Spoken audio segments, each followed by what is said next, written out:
Listeners, welcome to our in-depth panel discussion. Men don't cry. And you can see that there is a question mark. Men don't cry. It's a question. This is a space dedicated to unearthing the layers of a long-held stereotype. My name is Ying, and I'm thrilled to be guiding today's dialogue. In every corner of society, from playground to the boardroom, we've heard it said and seen it implied. Men must be stoic, strong, and unyielding in the face of emotional turmoil. But at what cost does this standard come? And is it time to redefine what it means to be strong? So today, we are joined by a diverse panel of the Mouthfuls members who will bring their unique perspectives to this topic. First and foremost, I'd like to credit Fiona, who's on the stage right now, for giving me this idea.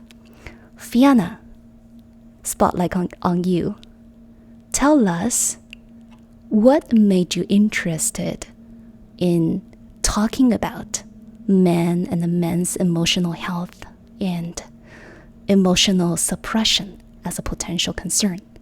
Fiona? Thank you, Ying. Hi, everybody. I hope you enjoy today's session. This is something that we have seen in this world happening around us. And so I have this friend, and we talk a lot about psychology and how things are for men and women. And sometimes I feel like men and women are at war, which there is no need to be. And from that discussion, I felt like men also need to have this platform where they can safely share their emotions and whatnot. How I related it to the mouthfuls is, so there was a time when there was a practice session ongoing, and one of our members, his name is Fizzlord, and he was talking about how he also feels this extra pressure from the society to be very stoic. So when I understood, like, even people in this server is also thinking the same way as I am, I took that opportunity to ask him if there was ever a discussion on this. Would that interest you? Would you be willing to talk more about it? So that was me gauging whether audience would like that from the Mouthfuls community as well. So when he replied in positive, so that's when I contacted you, and then that's how it is. And I'm really thankful to you as well, because you felt this topic was something that could be talked about in this stage format as well. Lovely. You do have an eye for an interesting, thought-provoking topic to discuss on, and I appreciate that. And I bet a lot of people here who are listening are also grateful for you having this idea and proposing this as a special event. So thank you, Fiona. As you mentioned about the societal norms, Fiona, it's a good segue to talk about that. Understanding societal norms and expectations. And I'd like to ask each of the panel speakers today here to answer this question. And we'll start with Heinz Fischer. Do you believe the phrase men don't cry is still prevalent in the society today? Why or why not?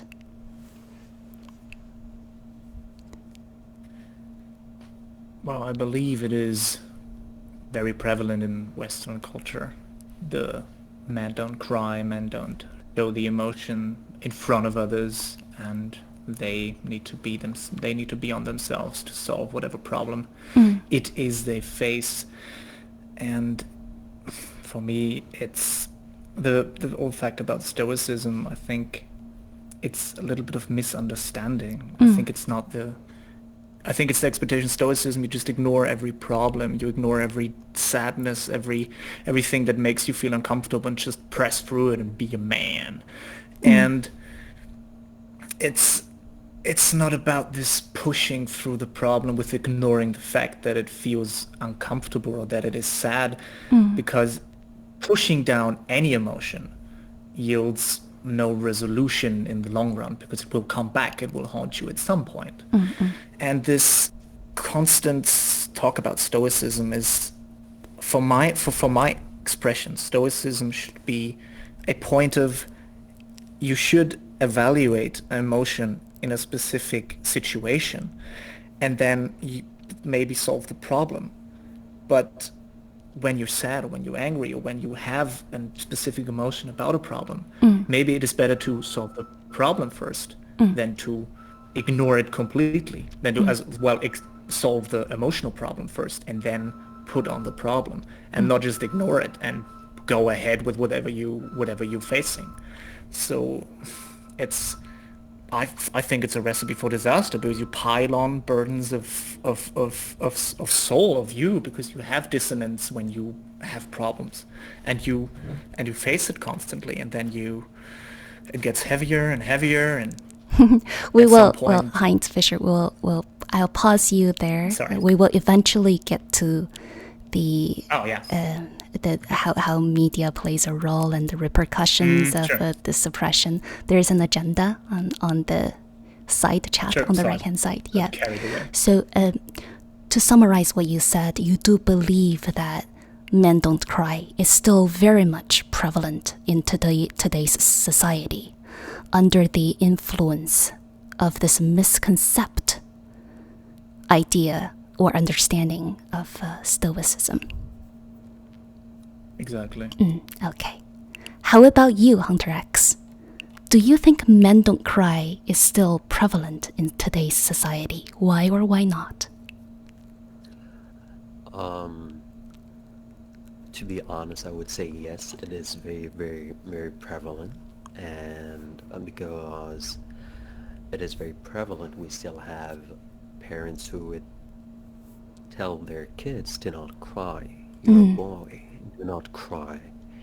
And unfortunately, as the boy grow up to be a man, that will be a message that is written inside his bones and skin, and they will never continue.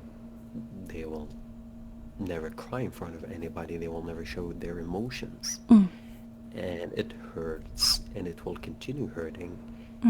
But the problem is, the man who's not crying is hiding so much, and how much of that affects him in his daily life. And I'm sure we'll talk about it more and everything. But to reach a conclusion to what I have said, it is very prevalent, Western, Eastern culture, and globally in general. And I hope we get more into it today. Thank you. Yes, absolutely. You raise an excellent point about how the intergenerational influence, the influence that's passed down from parents or grandparents as they giving cues to their young child, don't cry, how that impact them as they grow up and become adults. That's an excellent point there. How about you, Fiona? Do you think men don't cry is still prevalent in today's society? That's a very tough question for me to answer because, so I'll put it this way. It depends on a lot of generations. For example, if I look into my parents' generation, which is early Gen X, it's highly prevalent. Like, they will not even share a single moment of stress with their loved ones even. So it's a very hush-hush scenario with the men coming from Gen X.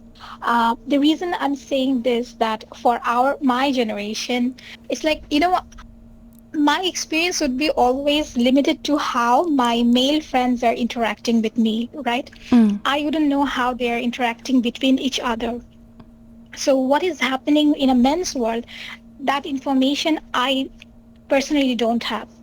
mm, Um, yes, there are a lot of moments where I have seen them not to break down the way mm, we women would share our emotions, mm, but given my experience with the friends that I have, the close friends that I have, um, uh, when I am giving them active listening ear, mm, and when I'm giving them um, encouragement, they are sharing certain elements of their life. mm, I don't know if it is because it's a girl-boy relationship, even as a platonic friend, whether that is why I have experienced that. mm. But I haven't, I can't say what happens in a man's world. That is something I don't have an experience in. Mm. I agree with you. I'm also here with an open mind. And I'm also seeing, while I agree with everything that's been said by Heinz Fischer and Hunter X this far, I'm also seeing noises, celebrities, public figures coming out and spoke quite openly about their mental health struggles and emotional turmoils, as an example, and in just bits of information like your experience with the male friends confide to you about their emotional struggles. So perhaps the society is changing and there's so much unknown that's yet to be discussed. Well said. I can see a couple of hands being raised. Thank you, Fiona. Barnabas will get you up. And for those who are listening, you've joined the Mouthfuls podcast recording room. And today's topic is Men Don't Cry with a question mark. We're talking about the stereotype of a man being stoic and suppressing their emotions and what the impact on mental health is. And as we look forward, what do we hope to see in the future? So that's what we're going to talk about today. There is an agenda on the side chat. And for those who wish to join me on the stage, look at your screen. At the bottom, you should be able to see a request to speak button. That's how you get on the speaking queue. Excellent. Now let's move on to, I want to hear what Dean has to say. Dean, do you believe the phrase men don't cry is still prevalent in today's society? Yes, I do. I think it very much is still prevalent, and you see it quite often. I've seen it the most coming from an all-boys school. You can imagine You did. what the teachers, yeah, what the teachers tell you, and you do in fact have to be tough. You're in an all-boys school, like. There's a fight at every at every corner. Also, if you play on like a sports team, like the coach is not going to go easy on you, right? You're going to have a tough coach. You're going to have to face tough opponents. You're going to have to everything is going to be hard, and that's basically what your teachers, your coaches, what your parents are trying to tell you, that everything's going to be hard. You're going to have to be really tough, right? And take it. But at the same time, right, I feel like being in an all boys school, right, is a unique experience at the same time, where I've seen like the toughest guys, right? I've seen like bullies, okay, like the big, huge guys that like beat up the nerds and who are like causing all kinds of havoc. Like these guys breaking down and talking to the school counselor about just like really personal things about like their life outside of school and their family and things like that. And I think that experience, right, which is like quite an early experience, right, uh, of like people, of these guys like opening up and seeing like the guys you would think like are like the strongest guys, right, like break down and cry because of just like really difficult events in their life, it kind of makes you think about why they do what they do, and how they um, kind of at an early age like respond to those kinds of things. Um, and yeah, it really puts things into perspective. But I think I have had the unique opportunity to see something like that, but also see guys like bond, right? Over some things like that are more We personal. will That get to that, Dean. There will be a section where right. we talk about the social dynamics and what that bonding experience look like. So you will be given the spotlight to talk about that, Dean. So it sounds like you believe it's still very much prevalent, especially coming from all boys boarding school, in that unique experience of observing a masculine type of strong man stereotype breaking down in tears. And that's a really Right, unique yeah. experience, right? Barnabash, you joined the stage. What's your thoughts? Wait. So wait. Now we're talking about. Men don't cry. Is it still prevalent in today's society? But like what in the agenda we are now trying to understand like social norms relating to this thing, and what men are expected to, how they're expected to behave, and is it like that, like how they're expected to deal with this, or the expectations of like should they give emotions or not? That's basically what we're talking about now, right? So you've joined a dialogue event where we talk about men's emotional suppression and its mental health repercussions and what to do next.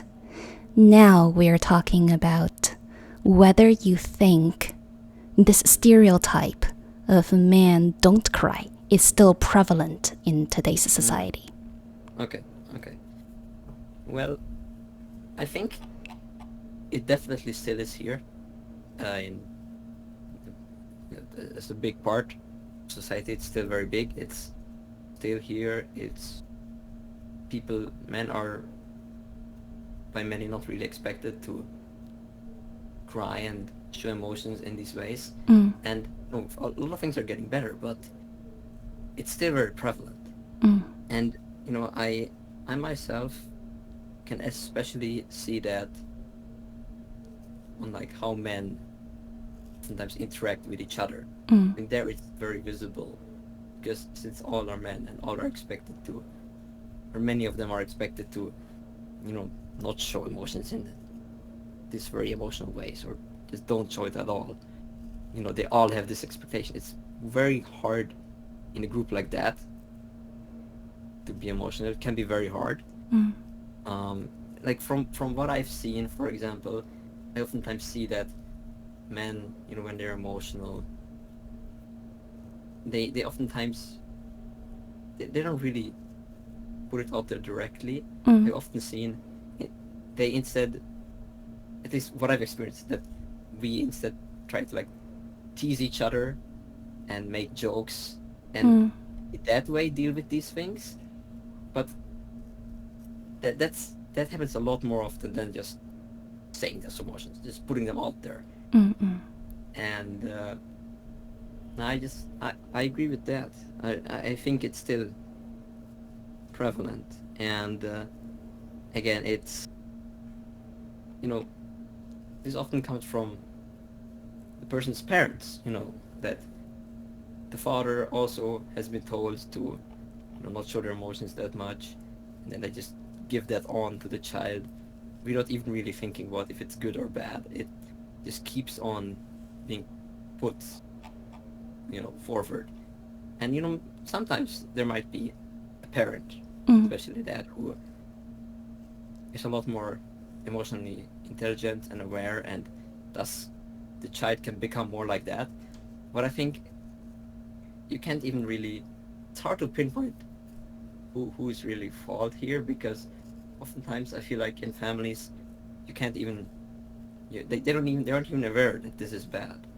Sometimes they just keep doing it. They teach this to their children that they should stay strong, which can be good. It can be good in many scenarios, but again, it's a bit too much.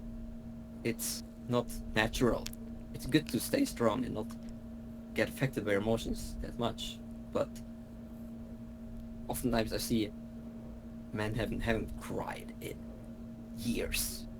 Like, I don't think when my dad has cried the last time. I see this, and it's so, like, there's so long periods where there's no crying. I've noticed this in me too, that men, so often I just don't cry. I just don't, these emotions don't come up. And, you know, I think that's really not healthy. I don't know myself why, but I think there are these expectations, and I think back then these have come to life, and they've just continued to be put on to the next generation. It's slightly getting better because people are realizing, but it's very hard to fight against this. So yeah, I would say this overall as like short explanation to what I think. So yeah. There are a couple of really good points that you brought up about emotional intelligence. So men don't cry. It's not immediately, it's an all evil response, because part of it is emotional modulation. And to a moderate level, that's a sign and demonstration of emotional intelligence. But if emotions are suppressed for too long, and in your example, for years of not releasing that information, and that's what we are talking about today. Men don't cry. Thank you so much, Barnabas. I'm gonna move on to the next topic for the panel speakers here. I want you to describe the vulnerable emotions that are typically suppressed here when we think about men don't cry. In Hunter X, I'll start with you. When you hear this phrase, man up, and you talked about how the intergeneration, the coaching from parents, asking their young boys not to cry. When a phrase, man up, is brought up, can you describe what exactly are the vulnerable feelings that are typically suppressed? Usually, in my own personal experience and the experience of men around me that I've talked to about this topic, actually, it is usually sadness. It is usually when you're being hurt by somebody, physically or mentally.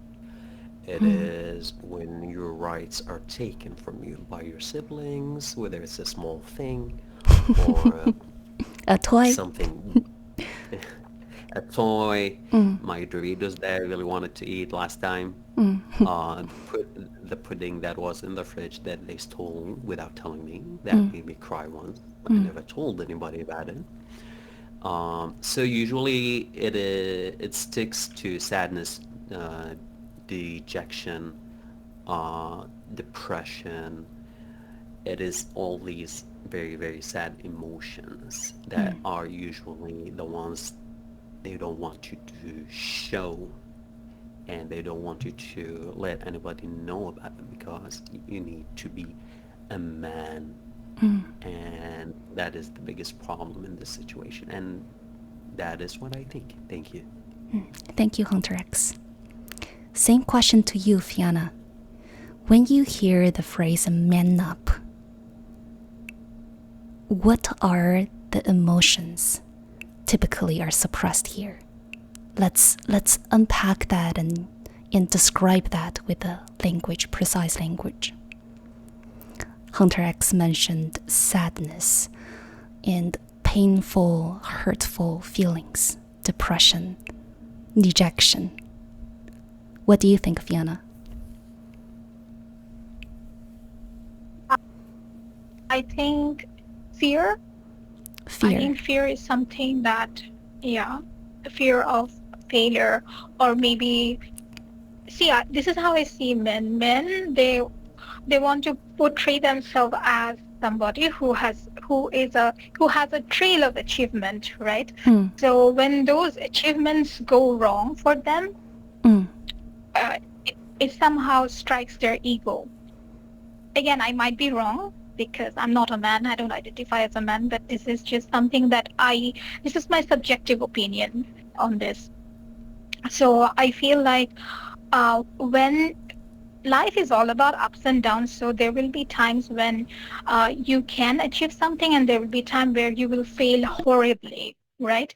That fall and the emotions associated with that fall, and while you are at that um, downside of that fall, at that tunnel of darkness of that fall, um, that's something they suppress. They do their work, they definitely make strikes and steps to rise up from there, but they don't share the emotional turmoil that is going through. To fall from a height to a deep trough, the emotional turbulence that goes through, they will not share with their loved ones, their people. Yeah, I think that is what they avoid sharing with the rest of the world. mm, Back to you. mm. Sounds like it's that deepest emotional tie with the success or failure and the fear of failure, and that might have to do with the societal expectations for a man to succeed. Mhm.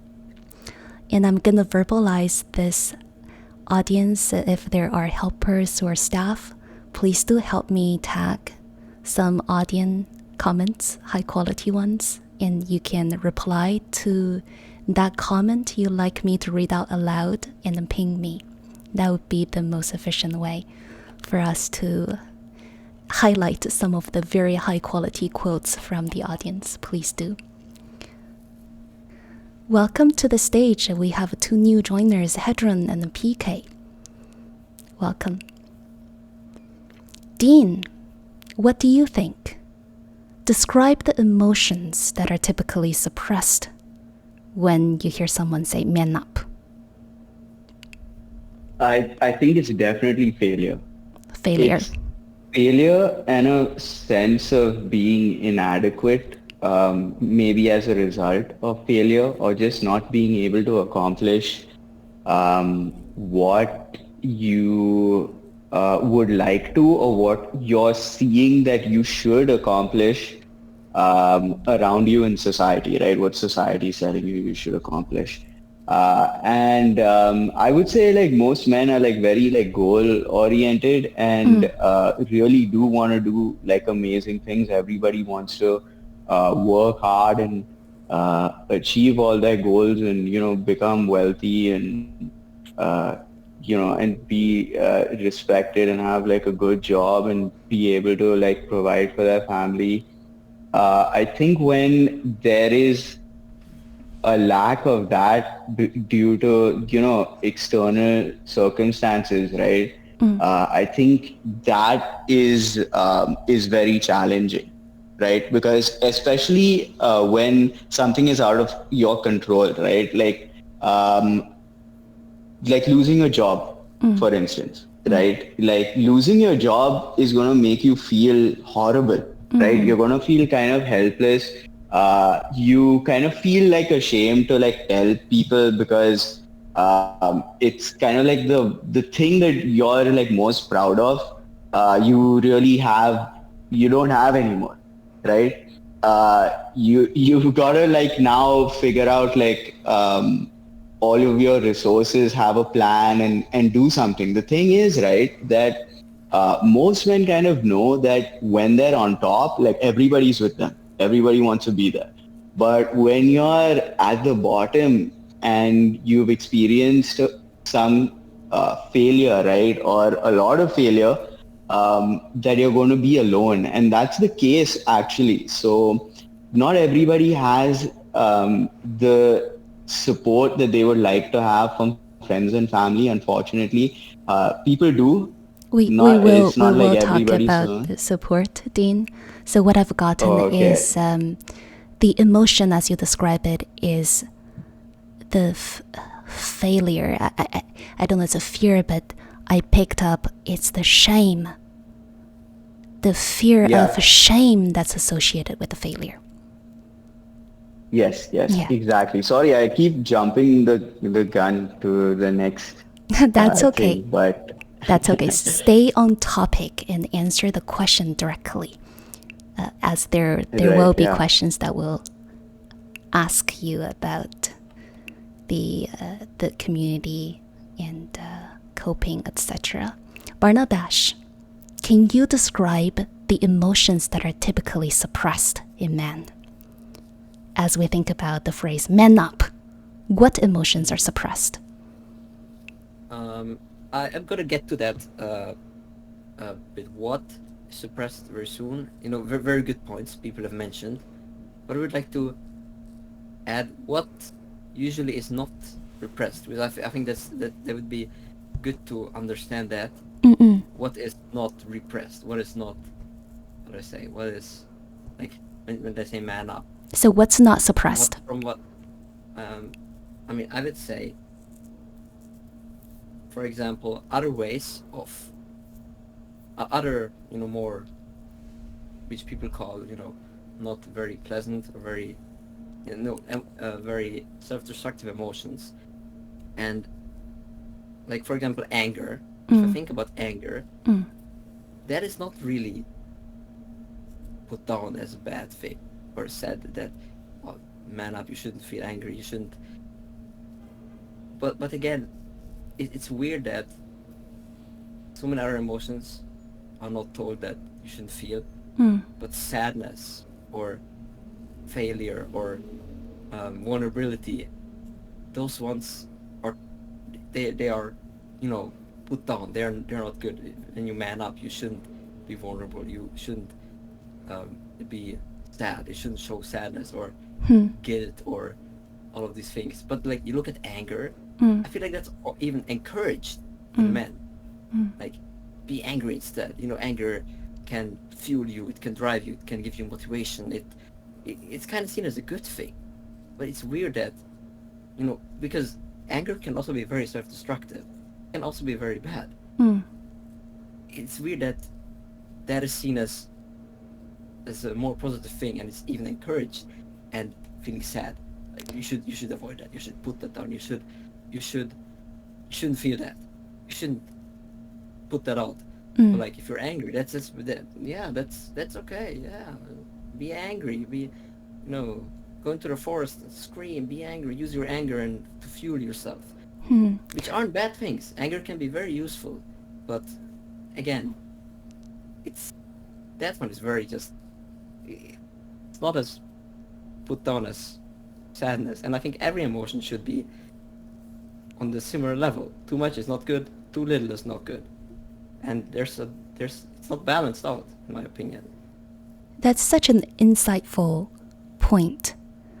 So there's apparently emotions that are associated with strengths and the masculinity versus emotions that are associated with the vulnerability and potentially weak. In anger, you use that as an example of an emotion that's oftentimes not discouraged. Let's talk about the emotions that are typically suppressed.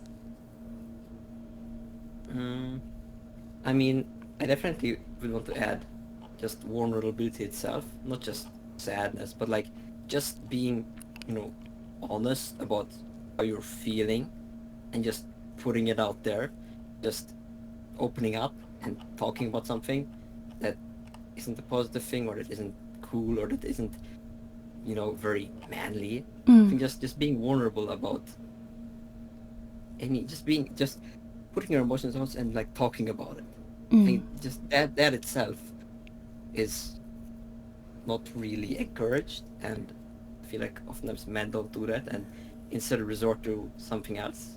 Instead, maybe they complain, maybe they get angry, like I said.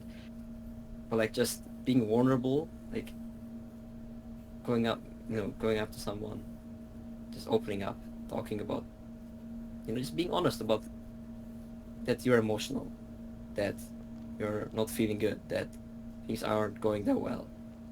I think just vulnerability itself is also something that when man up. It's like you're not supposed to be vulnerable and like talk about these emotions, put them out, and then let people like help you. That also like reaching out and wanting help. That is also seen as a weak thing. That is weak. You should figure it out yourself. You should just repress it or get over it. What you're saying is, before we even get into the granular, precise emotions, even the mere display of emotions that's other than anger is oftentimes discouraged. Yeah, I think so. It's kind of interesting because if I think about men seem a lot more straightforward, a lot more like some other people have said, goal oriented, and just like discussing an emotion is not really seen as a good thing. It's not really done. It's instead solve it, get over it, achieve this, do this to get rid of this emotion. But it's never really just like talked about, discussed, and put out there. Or it's done, but it's a lot more, it's not as encouraged as other ways. That's very true. I can see that often men are biased towards solutions and actions, and biased towards not letting emotions getting in the way. Thank you, Barnabas. For the time being, I'm going to move on to Heinz Fischer. What are your thoughts?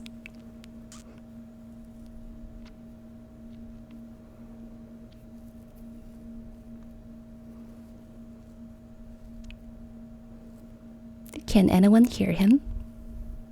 Heinz Fischer, if you're talking, you're muted. Yeah. Forgot I had pushed to talk there. I think the emotion that is typically suppressed, need to accept, it's sadness, true. Well, but also I think it's grief and disappointment, which ultimately, comes down to sadness in its point. Being lost and being just, you sort of in this helpish nature, you just don't know where to go, but just, don't just suppress it, go on, do it, find a solution, as you said. Yeah, Barnabas made a good point about that. And I think and of course the anger point is also very good. I think all of those, maybe it sounds a little bit stupid, but all of those not warrior emotions are suppressed, and all of those typical warrior emotions are let through and being more accepted. So the suppression comes more from those more feminine kind of, lack of a better term, more feminine kind of emotions of sadness and emotional grief and that kind of thing. I love it. You created a name for the emotions that are associated with examples like anger, the warrior emotions, and that's very aligned with your creative, our favorite creative writer in the community in the Vice channel, Heinz Fischer. I like that creativity there. Warrior emotions versus non-warrior emotions. Thank you, Hedron. Hello. Hey. So what we are talking about are the emotions that are typically suppressed in men. What are they? As we think about like things like men up, what emotions exactly are suppressed?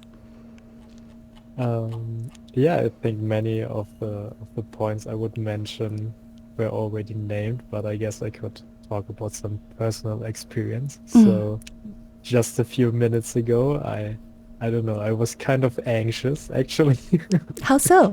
For some reason, I don't know. I usually don't have a problem, at least on the server, to talk to people, but I don't know if it just was the topic or something. I had this feeling of anxiety for some reason, so I guess I just wanted to share that.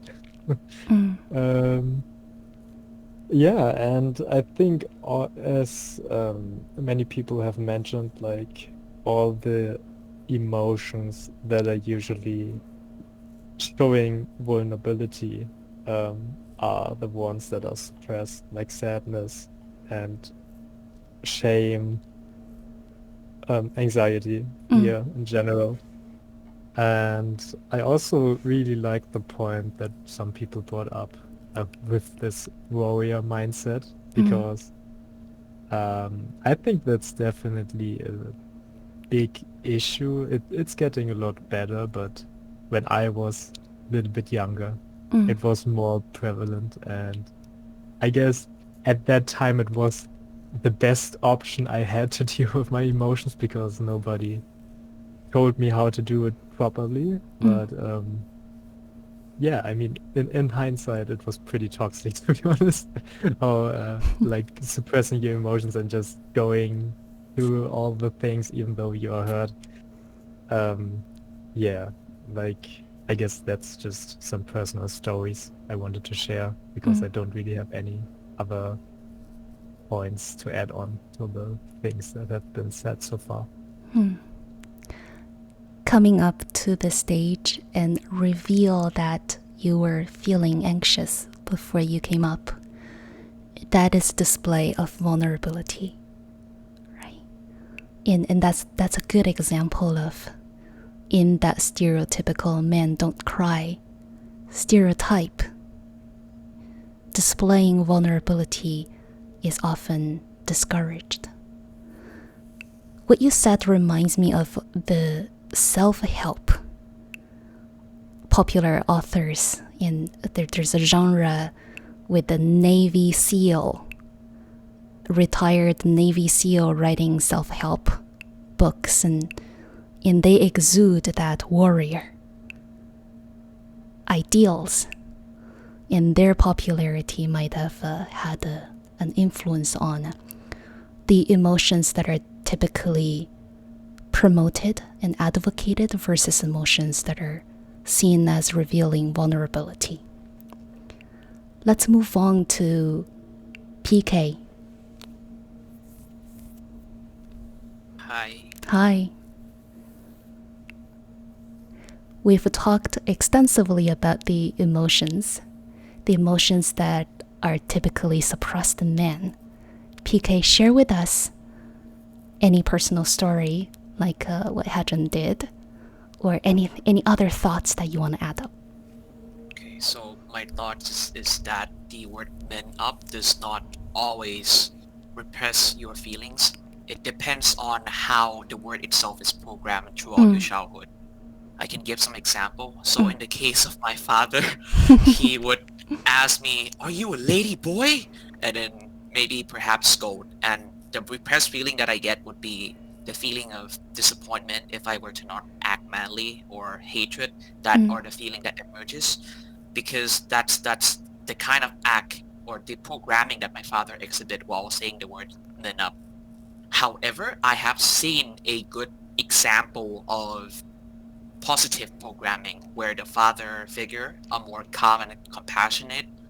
So, for example, I seen a father saying to both his son and daughter mm, that man don't cry easily, and man here is not man as male, but rather man as in derived from human. mm, So he was saying that both boys and girls, he was saying to both boys and girls that, do you see like, let's say Superman or any superhero figure, do you see Superman crying when he get beat down to the ground? No, right? So he would use a more positive example mm, to define the word "men up." So uh, in conclusion, basically, it depends on how you program the word itself to your child. So it would be repressed if it was programmed with fear. mm, So like my dad here, he's like, "Are you a lady boy?" And by not wanting to be a lady boy, not that I have anything against lady boys, mm, it creates a sense of fear where you don't want to become that thing that your father hated. So you don't want to be abandoned. You don't want to be a disappointment. You don't want to be hated by your father. That's something that happened through negative programming. But it is less likely to be repressed if the programming is through compassion and encouragement. Or you want to be like Superman, right? You want to be like the superhero figure. You don't see him crying when he gets beat down, right? So stand right back up. So that's what I wanted to share. I love that perspective. In it, there is clear benefit there with how we encourage young boys to aspire to be someone who's powerful, courageous, and full of strength like the Superman. So is the generational education in an inspiring way or in a way that's ridiculing? That plays a huge difference, and I love that you introduced that thought to make the discussion a lot more balanced. Someone else just joined the stage, Varu. Hello. Thank you, and welcome, Maru. Hi, Varu. What are your thoughts? Hi. Can you hear me? Yes, I can hear you. Welcome. Hi, I'm here. Yeah, hello. Hi. Thank you so much, everyone. I'm here for the first time joining such a conversation ever in my life. So, yeah, I'll try to be on the point, the discussion that is going on. So, in regards to this topic, men don't cry, I would like to share some personal experiences I have seen around in my life. Like one of my friend, I would say he's so close to me, and he lost his mother when he was just 22. He just graduated and he lost his mother. And right now he's 30, 31, and he's like, okay, like at the best stage of my life when I wanted to give all of me, like I wanted to fulfill all my all dreams of my mother during this time, and my mom is not here with me. So by having this thought in his mind, he just keeps on emotionally, he is just letting his emotions out. And when someone else is present around them, then they'll be like, okay, these things happen, these are not in your hand. But what my belief is, like, we should let it out, especially men, because even since my childhood, I have seen people around me saying that, okay, if you are crying, you don't cry, you are not a girl. I don't understand who has like written anywhere that only girls can cry and boys don't. So I just want to make that point here that I have seen boys and men more emotional than us. It's not the comparison, but it's just they do not get that opportunity to let the emotions out. Yeah, so yeah, they should often um, take out their emotions and share whatever things are going on in their mind and in their life. And in the case of your friend, crying Yeah, is the process that he needs to go through to emotionally and mentally process the grieving yes, about her mother's loss. Thank you for sharing yes. that, Varu. Thank you. Thank you. I'm going to move on to the next segment around seeking help when you struggle emotionally.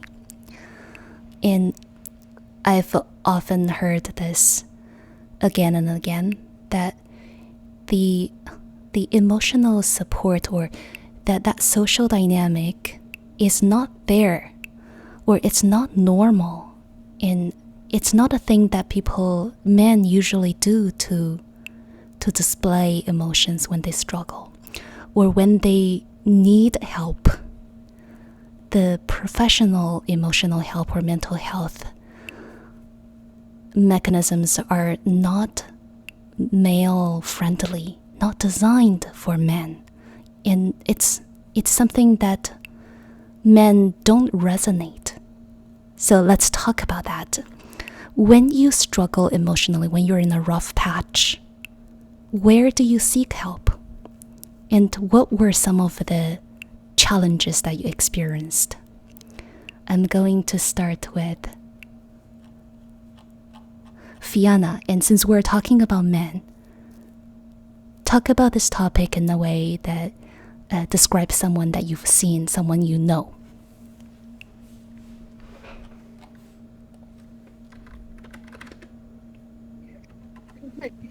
Okay. Before I say anything, I want to say that similar to Hedron, I was very anxious about today's event because I don't really know how to answer all these questions since I'm not in a men's world. So do take my answers with a pinch of salt. I am saying it from the way I have experienced life and people around me. One of the things that I've seen is that my friends or my cousins or my siblings, they kind of go for distraction. Like maybe they will not even talk to people about it, rather go for distractions such as playing excessive video games is something that I have observed. That's the way they totally go for the escapism route. Some of them I have seen that they focus a lot on exercises, and they say that it allows them to get rid of that stress hormone and stuff. And another thing that I have also noticed is humor or sarcasm. Like that is one of the mechanisms through which instead of going for having an open discussion within their circle, this is how they deflect it and continue going about it. So that's what I have observed. So among it sounds men. like they don't really proactively seeking help, but instead they're coping, they're escaping and coping. Right. Right. Go for coping more than handling it. We'll go into the depth with the fifth segment, coping mechanisms and repercussions. Thank you, Fiona. Dean, You're welcome.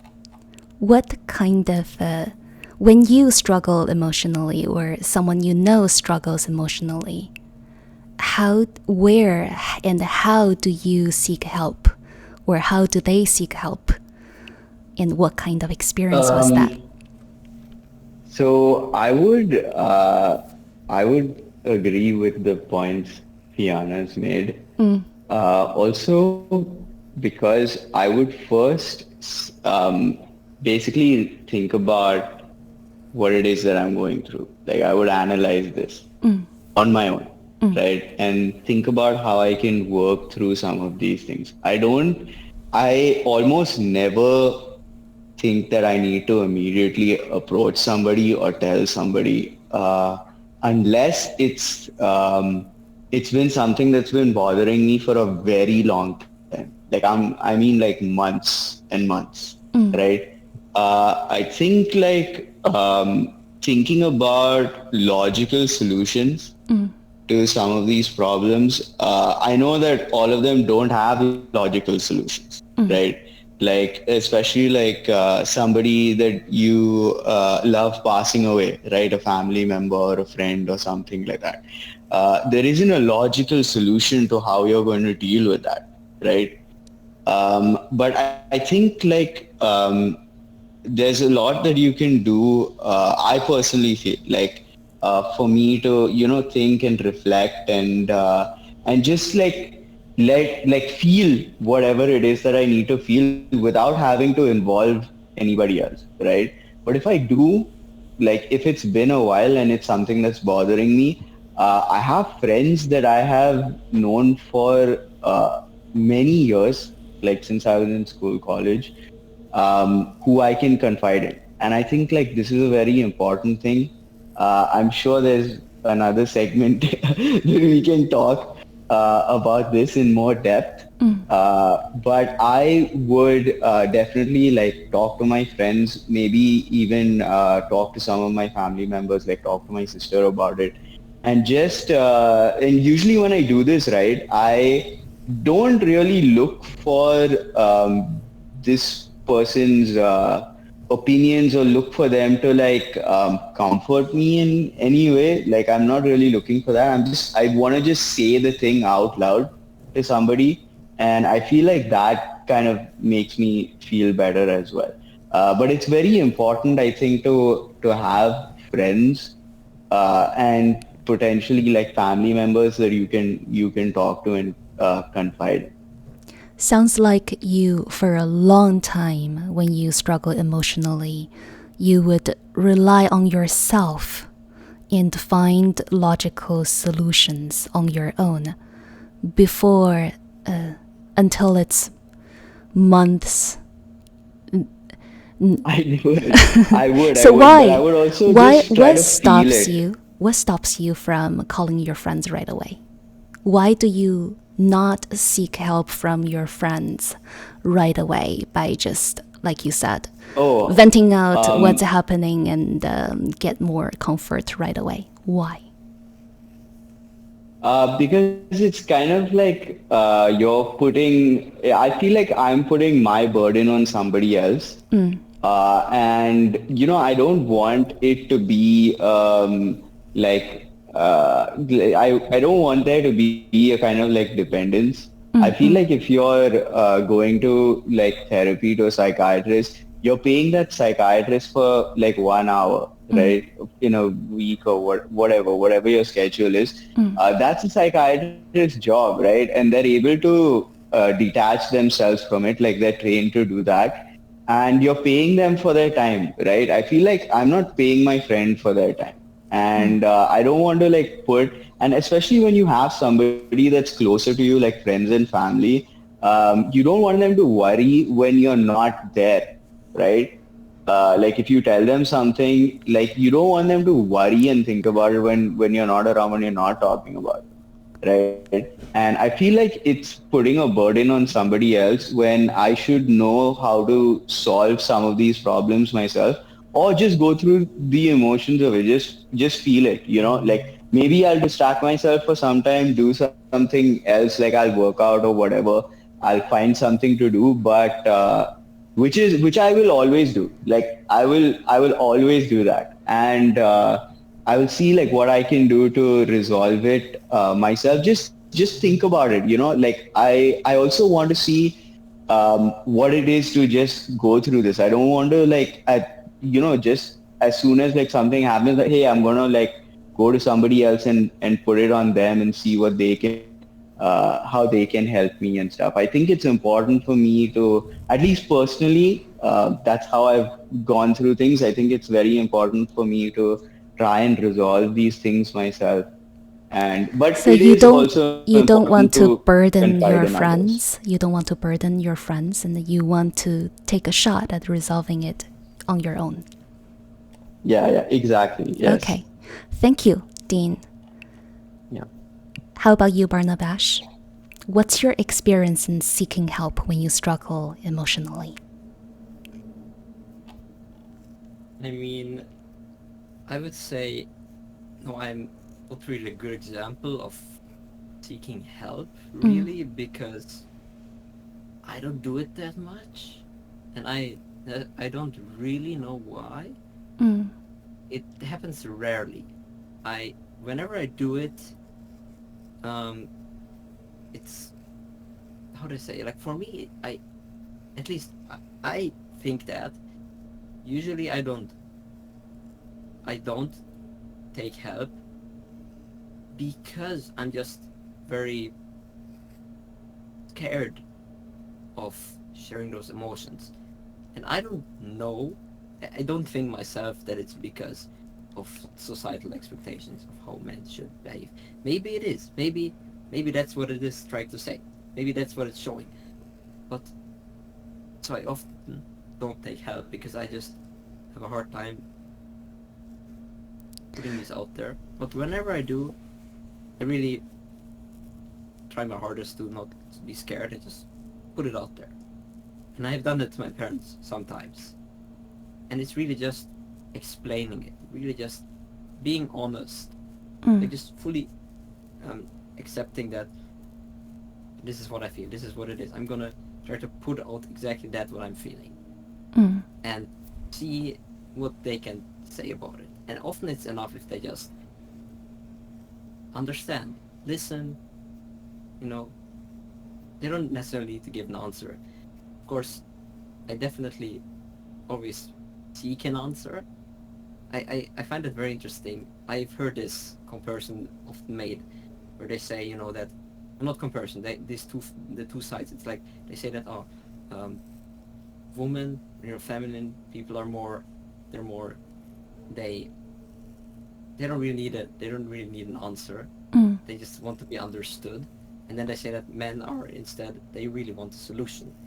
And I've often noticed that in myself too, that, for example, a friend who is a girl, I might try to give answers. I try to, like, I very often when I have people, I try to give concrete things they can do, right? And I usually always want an answer, and not everybody can give it. So I think for men, it can be important to also try to give them answers, because from me and from what I've heard, people say men are more. There are more people who want answers for their problems than just understanding. So I think that should be taken into consideration. So, you know, whenever I try to get help, I expect some help, some answer. It's good when they just listen to me. That's also good. But I always want an answer. I want some, you know, step-by-step things, because, you know, yeah. So that's how I deal with it, and that's, yeah.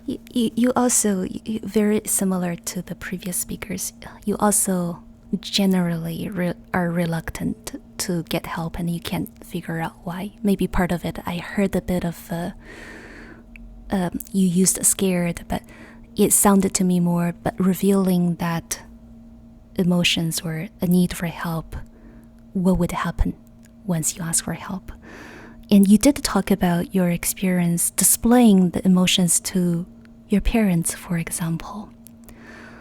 And I also heard at the end, an overall, the type of help that would be ideal to you, that would involve an understanding, but more importantly, more constructive solutions, an answer to the problems that you're solving. Is that right? Yes. Yeah. Like, both are needed for me. Like, just understanding is, I don't think it's enough. Yeah. And this has been said as the society talks about the help men need, and how when the typical mental health professionals and the therapy sessions they provide, how different they are compared to the type of help that men would ideally need. And there are also men's clinic, health clinic, that focus on helping men specifically, and their services tailored to men. Thank you, Barnabash. Let's move on to Heinz Fischer. What's your experience with seeking help when you struggle emotionally? When I struggled emotionally, the first year, I realized it sort of lurking. It was just, sometimes it was an itch, something is wrong, but I just put it down. Maybe it's nothing. And then after a while, I had so many questions in my head, and for me, I didn't seek the solution of the problem, I seeked a guide, so to say. When I searched for help, I searched for someone that understood what I am going through, that understood or could help me understand why I'm feeling this way. Why is this emptiness there? Why is this bleakness there when everything should be colorful? And I've searched a few therapists in my life, and it started with a woman, because I felt that I was a very mother-driven child, and I felt that maybe she could, as a woman, understand my emotional distress with my mother more. And when it came to relationships with women, when I figured that out, when I went 5 years later, I searched for a male therapist, because I thought that maybe he could help me in that case to understand my emotions better, because maybe he's a man and I'm I'm a man and I have this drives and this things and this thoughts. So for me, it was not the solution of the problem, more the understanding of, and to find someone who understands what I feel and why I feel that way, to figure out how to solve it. So this far, you are the most experienced in terms of seeking help to navigate through your emotional journey. What advice do you have to offer to those who are reluctant in seeking help? Seeking help in that regard on on depression, on mental health, is understanding that you have an issue. For me, it wasn't the point that somebody said, "Hey, man, or a doctor said, yes, you have this description now. You are mad. You are depressed. You have a depression." It wasn't that. It was my realization of myself and how I reflected on that what I wrote, and it was actually one sentence from a girl back in the day that I chatted with her back and forth, and she just said, "Hey, man, you're writing pretty bleak." And that sentence, I scrolled up and I read through those texts and I said, "Hey, man, there's actually something pretty bleak about that," and there is something going on. So realizing that there is something is the first step to it, and then, well, not shaming for it, and realizing that you're just human, man, and that's the world has its toll on you, and everyone has their baggage to par, but if you aren't able to hold that baggage up, then be courageable, have courage and seek help, because you just need it, and you will be better off in the long run with, well, at least trying to seek help. Maybe it won't work out the first time, but it will help you in some case. There are some things that will give you a nudge into the right direction, and you can only have that with someone objectively, which is a therapist, because Barnabas said it good, with being outside and with being objective and being not into your realms of emotions. You cannot put it into a word because you're full of your problems. So rational thinking is out of your way for now. And to seek help for someone that can, just to put you into a room and sort of put it on a table, to see the things you can work on, that's a big point, and that's why you should seek help. Wise words. Thank you, Heinz Fischer. Hedron, what's your experience in seeking help when you struggle emotionally? So I guess my experience over the years kind of drastically changed in a way. Like in the past, I usually didn't seek for any help. I was trying to figure it out all on my own, and also with this warrior mindset in head, it was a really shallow way, I would say, because it wasn't tackling the actual problem. It was more like, I guess in a way, the toxic part of self-improvement. Like, you are not good enough, you have to be better, and that's driving you. That's not really healthy in that case. But that changed over the time, and I mean, when I look back at that time, I guess it was also one approach that was kind of working, not really, but every time I just remember, like, I usually have more male friends. It's kind of shifting now, but still mainly male friends, and as was already mentioned, men are usually really logical and answer driven, and I just noticed every time I would mention, oh yeah, I'm kind of feeling like overwhelmed by all the things I have to do, they would be just like mentioning, oh yeah, you just have to do like these time management things and so on, like those little tips and tricks, which were of course helpful. Don't get me wrong, like they are working, of course, but it wasn't really taking care of the emotional need. Like it was also in a way like belittling my actual feeling or emotion of feeling overwhelmed, because it was kind of giving this message of, oh, I mean, why are you struggling with this? It's so easily solvable. Like that's just the feeling I had in most of these cases. So I usually don't seek help from male friends nowadays, to be honest.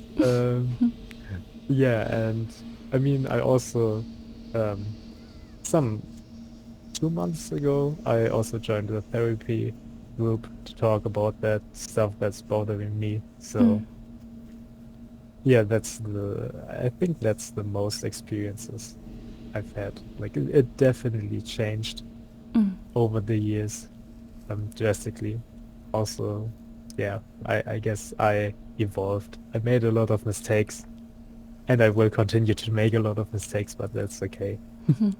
So, having gone through this long journey of self-discovery, Hedron, I'm gonna ask you and the remaining panel speakers who haven't spoken for this round yet, the question on how can we differentiate between healthy self-reliance, as almost all of you have mentioned a period of time of reluctant in seeking help, and they relied on themselves for a period of time to solve the problems on their own. How do you differentiate between healthy reliance, self-reliance, and harmful isolation when dealing with emotional difficulties? Where do you draw that line? Yeah, that's a good question and a good topic you brought up, because I think sometimes it's also important to just sit there with your feeling alone and don't directly seek for help. Because, I mean, if you're directly searching for help and searching for answers from other people, in a way, it's like also shows sometimes, not always, that you're needing support from other people because you don't believe in yourself in a way. So sometimes it's really helpful to sit there, but I would say it of course depends on the circumstances and the emotion, but usually you shouldn't sit there like a week or a month with the feeling. If it's really bothering you, you should search help at that point, definitely. Also earlier, but yeah, I think it's definitely okay to just sit there with the emotion for some time, like an hour or a day, maybe 2 or 3 days, if it's really big thing. Yeah, I mean, it highly depends on the scenario, I would say. So it's kind of difficult to give a generalized answer for me. Yeah. Like that period of time that you sit with your emotions, like Dean mentioned that earlier, about give it a stack, take a stab at solving it on your own. It's a part of us learning important life skills to handle difficult emotions. Well said, Hedron. I'd like to hear the remaining two speakers on the panel, what they think about this. What's your experience in seeking help when you struggle emotionally? And where do you draw the line between healthy self-reliance and harmful isolation? That's PK. So, hi. I would like to give an example from how I deal with my emotions in the past. So, this one would be an example of a more negative reliance where I would seek fun or a form of dopamine boost that helps me to forget about the feelings. So, that would be neglecting your feeling. That's one form of it. The other one, I would say it would be to cling on to something that make you forget that emotion. So basically, it's in the same line with neglecting the emotion. that would be negative. Mm. And the kind of fun I would seek would be just going out and do activities which I would say, for example, drinking. That's bad. Sure, socializing with your friends and discussing topic is great. But if you're gonna boost, sorry, While you're coughing, we will be talking about the coping mechanisms. For this segment, let's focus on seeking help, meaning reach out to someone who you feel comfortable and safe with and asking them for help. And a lot of speakers mentioned about how they are reluctant in seeking help and they want to rely on themselves. First, where do you draw the line between healthy versus unhealthy? And you kind of answered that coping mechanisms are the unhealthy ones. You were exactly right on that. Yeah, apologies. Let me try think on that. So, in my case, luckily my aunt, sister, and mom, I would say they're fairly open-minded. So, since I was a child, they always make me feel comfortable enough to tell them anything. But when it comes to feeling how to be a man, that's where I draw the line, where it's hard to ask them. So what I did was I asked them indirectly about the topic itself, and they're not able to answer that because it's not about me.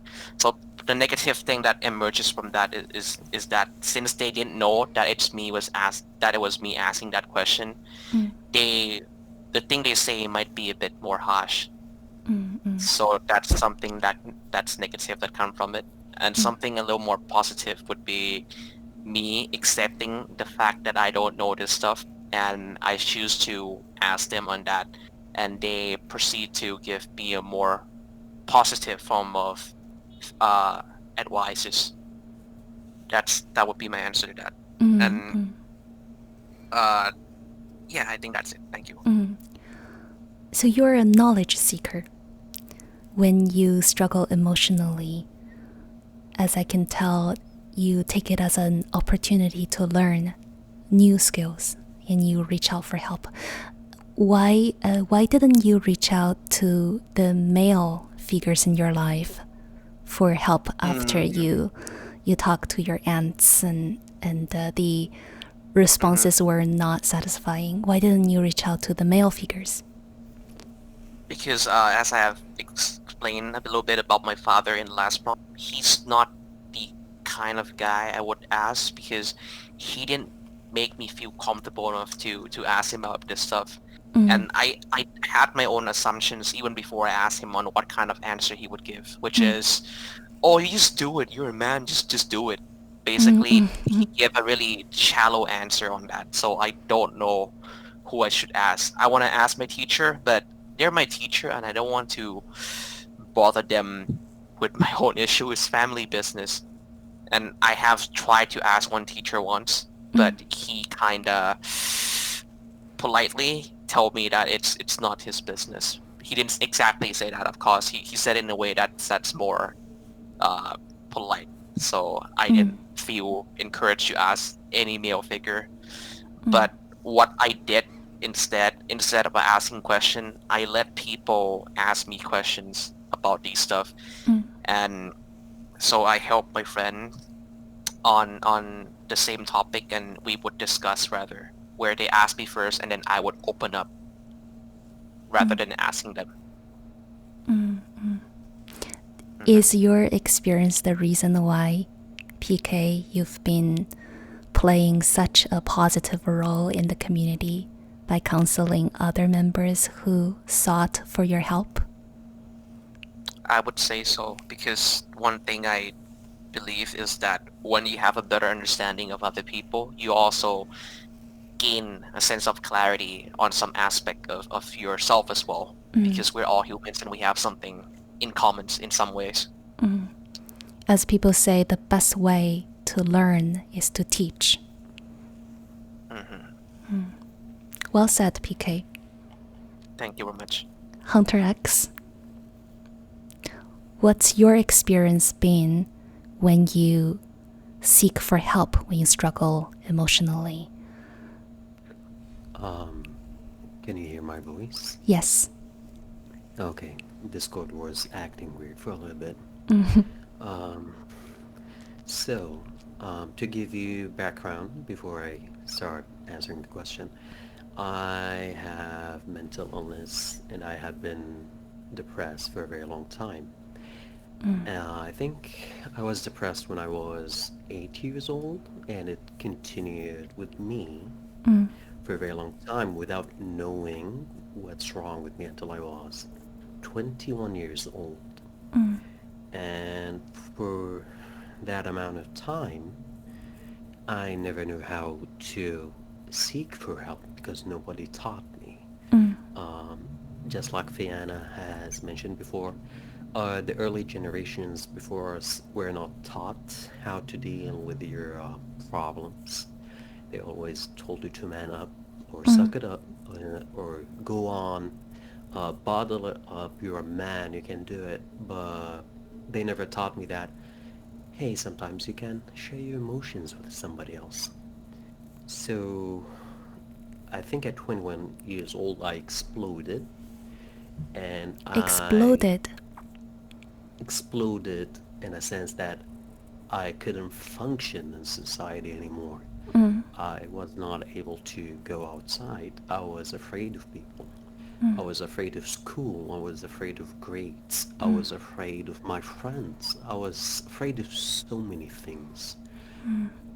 And that moment, I realized that there's something wrong with me. That I'm being very abnormal. I couldn't function, and that is when I started listening to others online on websites. I started searching up what's wrong with me. Like, I feel like this. I feel depressed. I feel sad. I have lost some of my emotions. I stopped being happy for a very long time. What's happening with me? And the answers that I got saved me. They told me that, oh, you have major depression. Oh, you're very sad. Oh, I think you should go to a therapist. And that's what I did. Thankfully, at that time, I was in a university where they had free therapy for students, and I applied to that. And that was the first time I had to face my emotions and face who I am as a person and who I seek and who I go to talk to.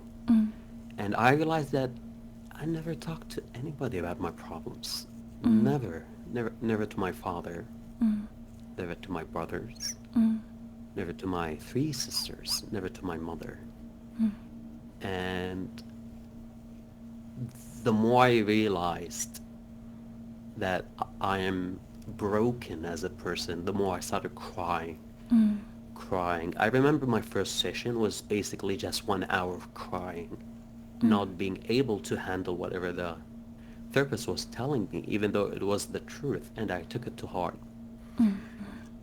And after that, I started learning about who I am as a person, what I like, what I dislike, what was my relationship with my family, siblings, friends, and how that affected me throughout my life. And I started tackling all the mental illnesses that I had, because when you have mental illness, sometimes it's not one thing. Sometimes it's a lot of things together. So I started tackling each one of them in a very scientific manner.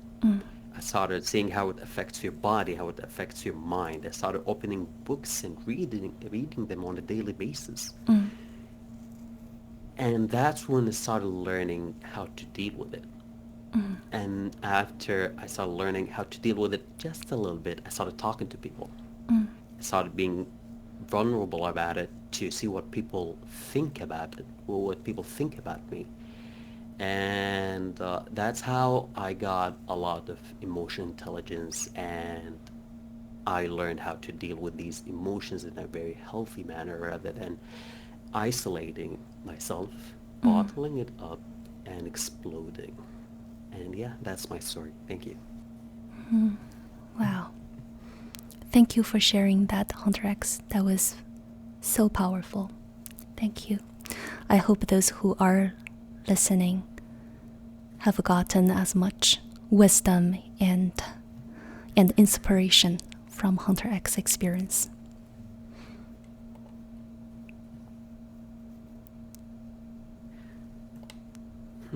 Thank you for listening.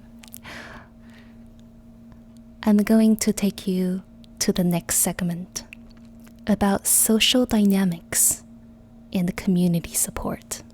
And what do I mean by this segment? In the context of what we talk about today, man and men's emotional suppression, let's think about the social dynamics here.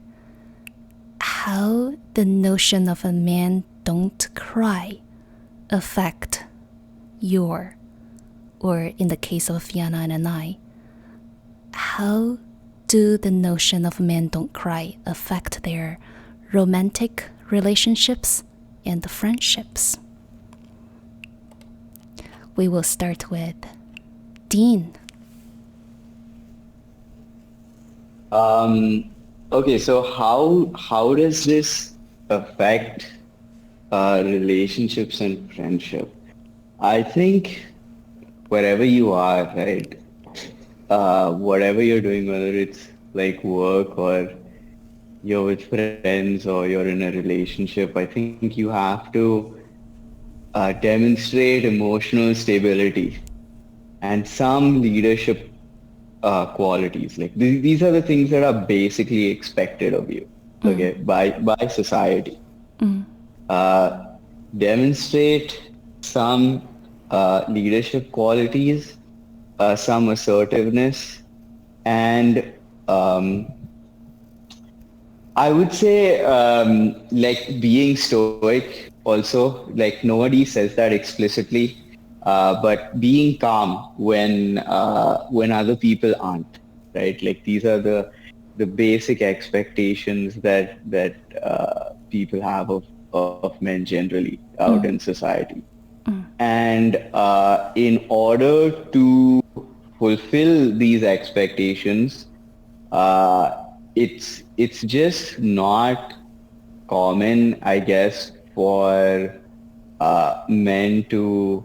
I'm not sure if it's men hiding any kind of emotions more that it is just men trying to not have any emotions like towards a certain thing, right? It's I feel like men are generally less emotional, and of course the times that you do feel emotional, you're trying to hide it because you have to demonstrate those qualities, right? That everybody expects of you. We And can if align on that, Dean. That stoic, that right, emotional intelligence, that moderation is seen as desirable in a professional setting. So let's align on that. right. Let's talk about what do you feel on the same topic of men don't cry. What do you feel that play out in the dynamics between you and a romantic partner, targeted romantic partner, future romantic partner, or current romantic partner? Do you feel that they expect that out of you, or do you expect that out of yourself? And also talk Yes. about friendships. Yes, both. I think I expect it from myself, and I think certainly, um, I think like a romantic partner would expect that from me as well. I think what happens is that people are quite open to, or like at least recently, people are quite open to the idea of that men should be more vulnerable and talk about the issues that bother them. And then sometimes men do that, and not everybody gets a good response, right? And they Sometimes you backfire. might. Yeah, exactly. It's everybody agrees nowadays that men should talk about anything they'd like to talk about. like when it concerns, their own mental health and things that they're going through.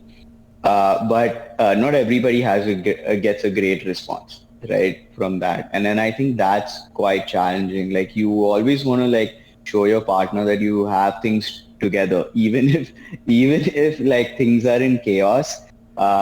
You want to try to like keep yourself together because um, it's just once again it's like you have to demonstrate these qualities, right? And if you don't have these qualities, then maybe you're not fit for a relationship, right? Maybe you're not fit to play a part in this relationship. So I think it's important to remember that most men are just trying to uh, keep like save face even when they're deep in chaos, right? They're trying to like figure out how do I solve all of this stuff because I think I can solve this somehow on my own without letting anybody else see this, and then everything will be fine once I solve it, right? But you don't exactly know how you're going to solve it, when it's going to happen, when things are going to be normal. What is normal? Like how long have you been in this situation? I think you're just trying to like keep it together all the time, especially like for your partner, just to demonstrate that you have all of the qualities that are required of you to be in a healthy relationship or in a good relationship or to be a good partner. So we talked about So the yeah. professional circle, we talked about the romantic circle. Let's talk about peer circle, your friends. And you talked about how you rely on yourself and wait for a few months before you reach out to your friends. And often the interaction is to express your feelings but expect no solution or answer in return. So reflect on an experience that you found the peer support to you that was the most effective, and talk about that. I think generally, right, I have a lot of support. I was talking to before. I knew that I was coming to this event, and I spoke to a friend of mine about this. Okay, and we spoke about a very we so there have been like uh, experiences like okay, so there are like people that we know that are no longer with us because they've had like very challenging lives, men, people that we've known personally. And so I was just talking to him about this and telling him like, hey, like what do you think about like us talking more about like men's health issues and just other men like talking about this, right, more and more. And what he told me, right, was like very interesting was that it's really important, one, to reach out and to have friends, like male friends, right?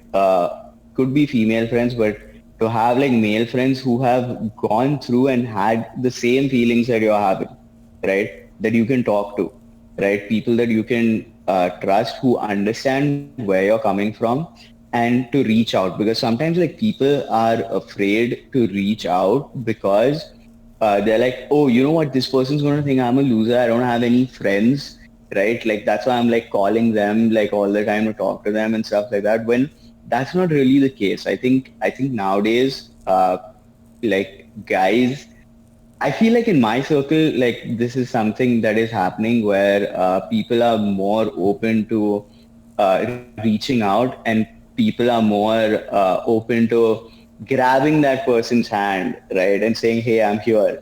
Right, like let's go hang out, let's go chill, like talk to me about whatever, tell me whatever, it's cool.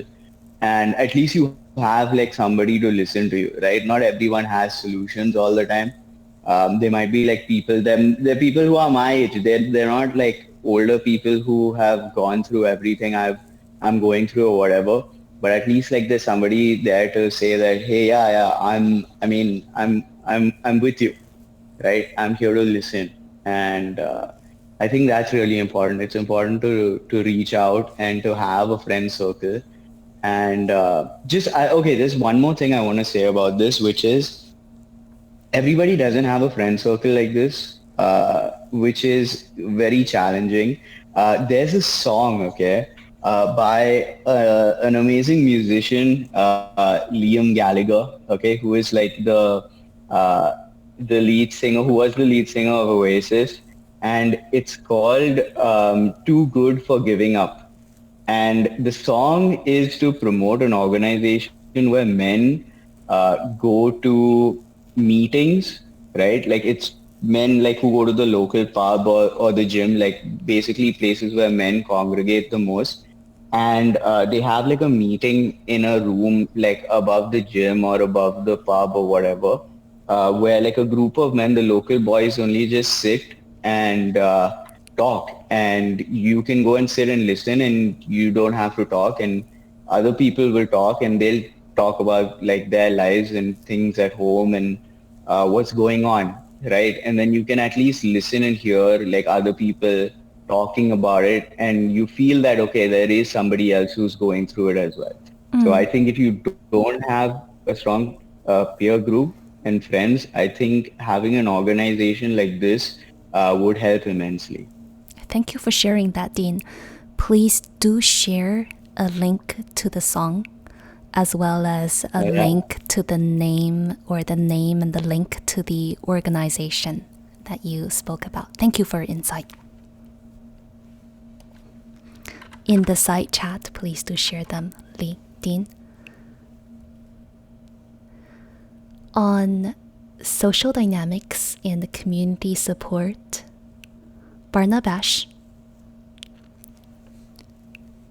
talk about the notion of a men don't cry and how that plays out. How does it affect your key relationships? And here, put a focus on romantic relationships and that peer support, friendships, and any kind of other emotional support that you're getting. Okay, so I can actually give some good examples because a big dilemma that I've had with one of my past relationships I've been in, I think it didn't go that well, and I think a big reason has to do with this men don't cry, don't show emotions, and yeah, I'm just really I'm really inspired to share this because Hunter X was so open, and I think it's a good example. So basically, I've been in one relationship, and it lasted for like 4 months. Around that time, it wasn't very long, and the thing was, towards the end, problems really started to come up, and it had to do with communication. But it wasn't just communication, it was communication of emotions, of what I feel, which was missing. It wasn't very good. And so often, instead of talking about a thing that I felt wasn't going that well, or when I felt I was neglected, or not enough attention was put on me, or issues in the relationship, and I very rarely talked about them. I very rarely had the courage to be vulnerable and put them out there. And it definitely did stem from the thing, men don't cry and don't be that vulnerable. I just didn't talk about them enough. I repressed them, and we both did that. And like for me, it I think that was a big cause, and we ended up breaking up because of that. But not just because of that, but I think it was a contributor, because if I would have put these things out there, then I think I would have, first of all, could have been able to fix these problems, could have strengthened the relationship, because okay, being stoic, being calm, can be very good in many situations, but relationships are built on emotions.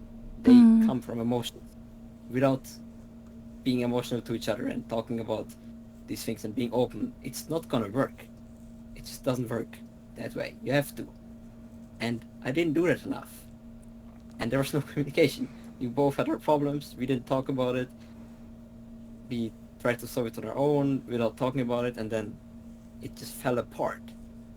And it was very sad that it did, and it really made me reflect on, how little vulnerable I was and how unauthentic I was with just putting these things out there. Even if they're not the best things, if a relationship is gonna work, there has to be vulnerability and honesty. And I think, telling men that you shouldn't show these things can affect these relationships, can affect many relationships and destroy them. So that's one example. Describe the inhibitors when you were in that relationship, and when small little frictions happened, and you chose not to share your feelings, and then they accumulate and accumulate like a snowball until a time when it was beyond being repaired. What were some of the things that stopped you from being authentic and showing your vulnerability and emotions in that relationship? Thanks for asking. I didn't explain this very well, these parts. But yeah, for example, oftentimes it felt like, how do I say? Sometimes there were moments where I felt kind of neglected. It felt like I would have wanted more, affection in some areas, in some sense, and I wanted to, I thought these things, but I didn't really say them because I thought it would cause more harm than good. I thought, being honest and sharing your wants, that it might be too selfish, that it might ruin it. I thought it was bad, but then again, that's who I am. That's what I felt. And in a relationship, you have to love each other for who you are. And I was like, I can't be authentic. I can't share it because what if it, might, what if they don't like that and they think I'm just selfish? Would it make it worse? But I think not saying it made it worse, because at least when you say it, at least there's a potential for understanding and for things turning better. And it was often just fear that saying the emotion will make it worse. So the sharing your need for attention and affection back in time was one of the non-warrior traits in your mind. Yeah, I think, well, there's it was in an emotional way. It was like you can share your wants aggressively and be like, I want this aggressively, yeah. Yeah. But cook for me.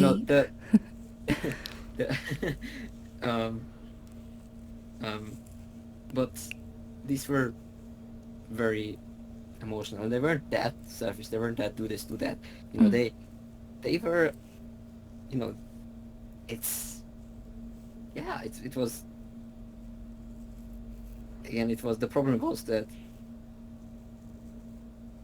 and I felt, I also felt that, how do I say, it's like I'm too emotional, and that's a bad thing. I also felt that they're like, I can't constantly talk about these problems I'm feeling or these emotions, and I think that is something that is not very like warrior emotions. It's like like you shouldn't be that emotional. It's I've heard often like with online that like with girls, with women, you can't be that emotional. Like they don't like that. You know, you shouldn't be that emotional. It's not very good. But the thing is, all those opinions, they are not balanced. Again, it's not black and white. Both are important. You can't be only emotional and be controlled by them, but you have to express them. And it's really said that I've heard it's so in places that you shouldn't be that open about your emotions. You shouldn't be that emotional. If you don't show them very often, then you're more mysterious, and all this crap that is not helping. And I felt this was like this is too much weakness. I can't show this. But if they get turned off by that. But I think the opposite happened. It would have been better if I would have done that more. Yeah.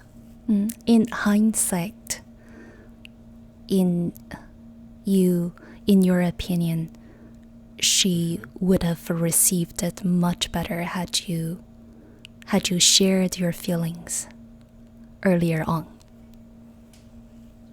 Yeah, I think so, because the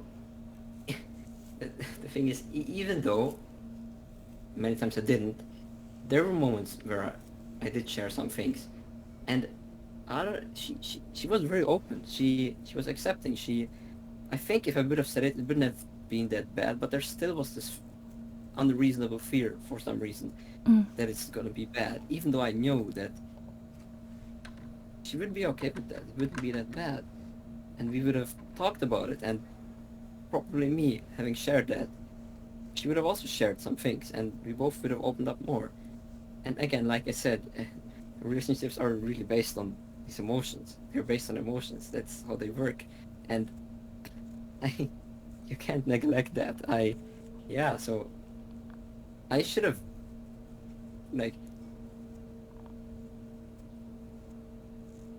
earlier on started with that, and don't always is this an exceptional emotion to share or not?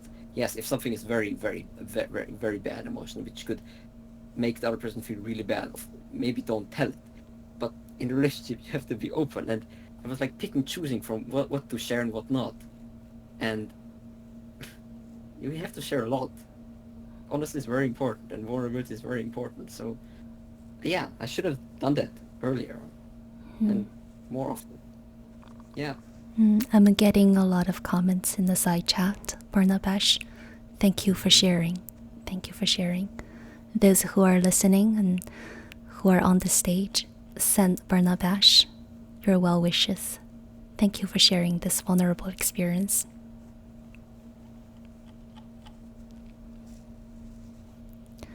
Heinz Fischer. What are your thoughts? How does Men Don't Cry play out in your experience in your key relationships, romantic relationships or friendships? The imbalance of emotional giving and of emotional withdrawal is, I think, the key to it. When I think about a relationship I had the first time, it was not talking about anything that I felt when it came to my fears, doubts, anxieties, worries, tribulations, miseries. And, well, with that I put on a mask, and relationship is a foundation of trust, and who do you trust? Someone who wears a mask? So that failed, well, inevitably, of course. Then the next one was sharing everything. Well, learned out of that mistake, and now I'm sharing whatever I feel and whatever, sort of putting my emotions out, but not realizing that this can be ballast for the other person when you overdo it. And then, well, that one went off too. So can you pause there and tell us more what overdoing it looked like? Coming home and, well, not going into the discussion of, hey, how was your day? but rather, hey, you know what my day was? It was completely, and then you ramble on with your story and maybe become emotional. And maybe you, well, for me it was, and then I became emotional about whatever fear I had, and then it became a limbo into excessive display, and then it was crying, and then it was just overburdening without being in a balanced conversation, sort of taking all the time and not giving back, which also is the imbalance of it. And then if you're taking all the time and not giving back, then, well, the breakout will be that she is going to go somewhere where the giving is going to be happening. And if you never give, or if you never take and always give, then, well, sort of taking the emotion of her and not giving yours, then she will go away too, because that's not, you know, you're not gonna share anything with me. I cannot really trust you. I cannot really understand you fully. So how am I gonna build up anything with you? And with just overballasting the relationship with your own emotions, not realizing her in that vicinity is also a key to devastation in a relationship. So what does a balanced and mature, emotionally mature relationship looks like? Can you describe it to us? Yes, I can. My current one. It's this relationship when I'm coming home. There is no. I mean, I've developed out of my fears, of course. I learned out of my mistakes. But it's clear it's on one wavelength. We talk about the issues we talk about. We realize when something is wrong that it cannot stand too long in a room. We cannot let it linger too long, because it will just be a toxic environment after a sort of a while. So we try to talk about any kind of problem, any kind of thought, any kind of wish or fear that we have, and try to resolve it. And being in a balanced emotional conduit with each other is the key. Talking with each other and not ignoring the other's emotional ballast on that maybe piles up upon the day too. So So the display of your emotions, it's balanced on two aspects. One, how much of yours versus how much of hers, as you described, the give and take. That divide is balanced. And then secondly, it also sounded like there's that modulation of your emotions, when and how much, and how much to express versus how much to hold for a better timing, but not hold it for too long to wait for that explosion. Did I capture you're very everything? good at it. Yeah. Thank you for sharing that, Heinz Fischer. Hedron, how about you? How does men don't cry play out in romantic relationships or friendships? Okay, let's see.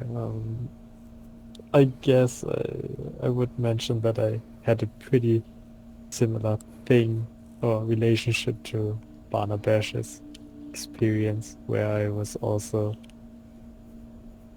kind of, in a way, insecure about sharing my vulnerabilities. And I think, in a way, that definitely led to the downfall of that relationship. It was just, I mean, we both had that issue in a way. So it wasn't just my thing, but definitely also.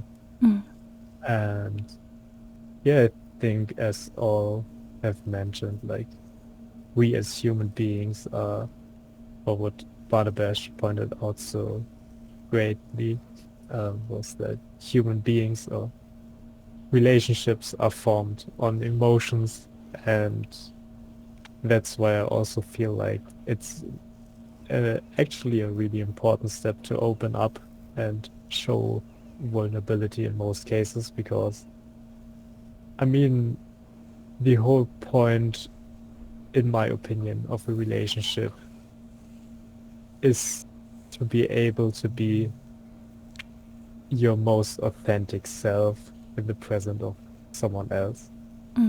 I mean, you can be it on your own, but I guess that makes a good relationship, not shifting or twisting yourself in a way. And yeah, that's, I think, is one of the hardest parts to do for most people, and definitely someone everyone should work on. I think somewhere in the chat I've also read this common example of a somewhat toxic relationship where people are just basically suffering in silence with their problems, and they pile up like a snowball, and then it just ends in disaster and chaos, basically, in the breakup. And these problems could definitely be solved by just showing your vulnerability and emotions and just talking to that, because I feel like the outcome, like, you have both options dealing with the emotions, and either way, either way, they will have effects on the relationship.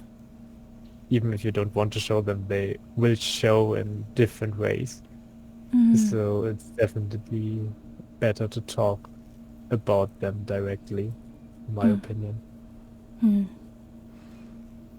We suppress emotions, but we may not be so great at hiding it. I agree with you. They come out eventually in different ways. You talked about in a relationship, people need to be their authentic self. It sounds like you and your ex both have a tendency to suppress emotions.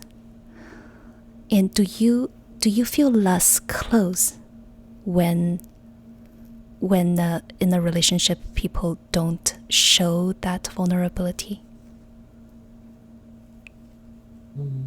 Yes, I would say so, because not being able to show vulnerability in that context is like keeping the other person at a certain distance. You're scared of letting them, in a way, too close to you. So of course that will build a certain distance to the other person, and that definitely changes the dynamic of the two people. I agree. Thank you, Hedron. Well said. Thank you. PK, what do you think? Men don't cry at play in romantic relationships or friendships.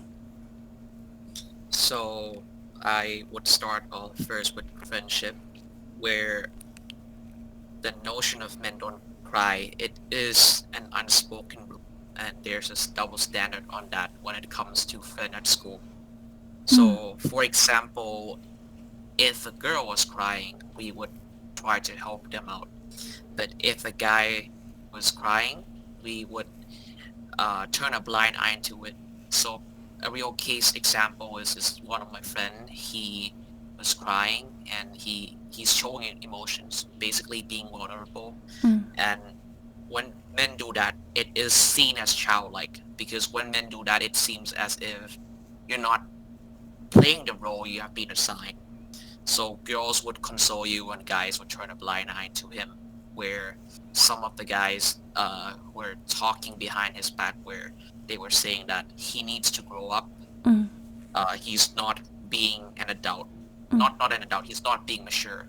So men here can also be associated with being mature as well. But in the case of the girls, if they were crying, no one would say that they're not mature. They would say that they're being girls. That's one example. But as for in my case, I would say I didn't quite have much issue on this. As a child, I was quite flexible. I was mostly raised by my aunt, uh, mom and sister, so I was pretty open. But at the same time, uh, I also know that there's this unspoken code where if you show too much emotion, I'm gonna be treated like the guy who was crying in the break room. Mm. So I had to hold back from sharing my emotion, even though I was feeling comfortable to share them. That's one thing in regard to uh, friendship. Mm. And as for in terms of relationship, when girls show interest in me, I would rather than friend zone them because I don't like doing that. I friend zone myself instead, and the reason would be that I feel like I'm different from the other guys, where uh, I'm more open, and guys wouldn't do that. They would put on a facade. They would, put on this bravado where they're tough, But in my case, I would accept that, hey, I have some weakness here, and I'm not so good at doing this, and Mm. I would openly say that. Whereas other guys, they would be like, they don't try to show it. They would only highlight the only good things about them, basically suppressing their emotions. So my main What reason did you would say be about that friend zoned? Did you say that you get friend zoned or you get yourself friend zoned? oh, I I didn't friend catch zone that. myself. Oh, I friend zone myself instead of friend zoning them when they show interest in me. Mm. Yeah, because as I said, I feel different from the other guys where I feel inadequate, where I'm not playing the role I'm being assigned to, where I should be hiding my emotions. That's how it affects my relationship. I'm still trying to Oh, understand why does showing your weaknesses or showing your inadequacy, you call it inadequacy. I think you're a wonderful individual. Why is that inadvertently friend zoning yourself? Bridge that for me. because this is the notion, like the thing about being a man is you're supposed to play in accordance to the role being assigned, which is not showing emotion.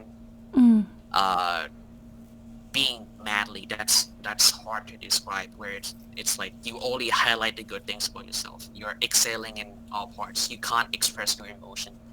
So I was breaking one of the rules where I am showing my emotion and I feel okay about it, and that makes me feel less of a man, even though that shouldn't be a thing, but it is. That's why I was friend zoning myself when a girl came up to me and they were trying to get to know me more back in college. Does that make sense? Mm, yes, almost. So, did your ways of conducting yourself, did you mean that you refused to engage in a relationship with the girl, or did the True. most the girls Oh, I see disengaged you myself. as a friend? You disengage yourself. Mm. Yes, because they want to get in a relationship with me, Mm. but I feel like I'm not fit to be in that role, so I distance myself from them. Because in actuality, they do some of the girls, right? The one that are not too traditional in the sense of like you gotta be a man. They're okay with guys who are open and Mm. discuss about their feelings. Mm. But at that time, even though I knew that, I feel like, yeah, I can't protect you because I don't have this quality. Like self-imposed. Yes. Mm. Mm, that's so interesting. I might have to take some time to wrap my head around it. Thank you Yeah, for it's sharing kinda with me, PK. And we thank you. also have a female speaker on the panel, and I'd love for Fiona to share her thoughts on that. Hunter X, what are your thoughts? How does Men Don't Cry play an effect in romantic relationships or friendships? Hmm, that's very interesting.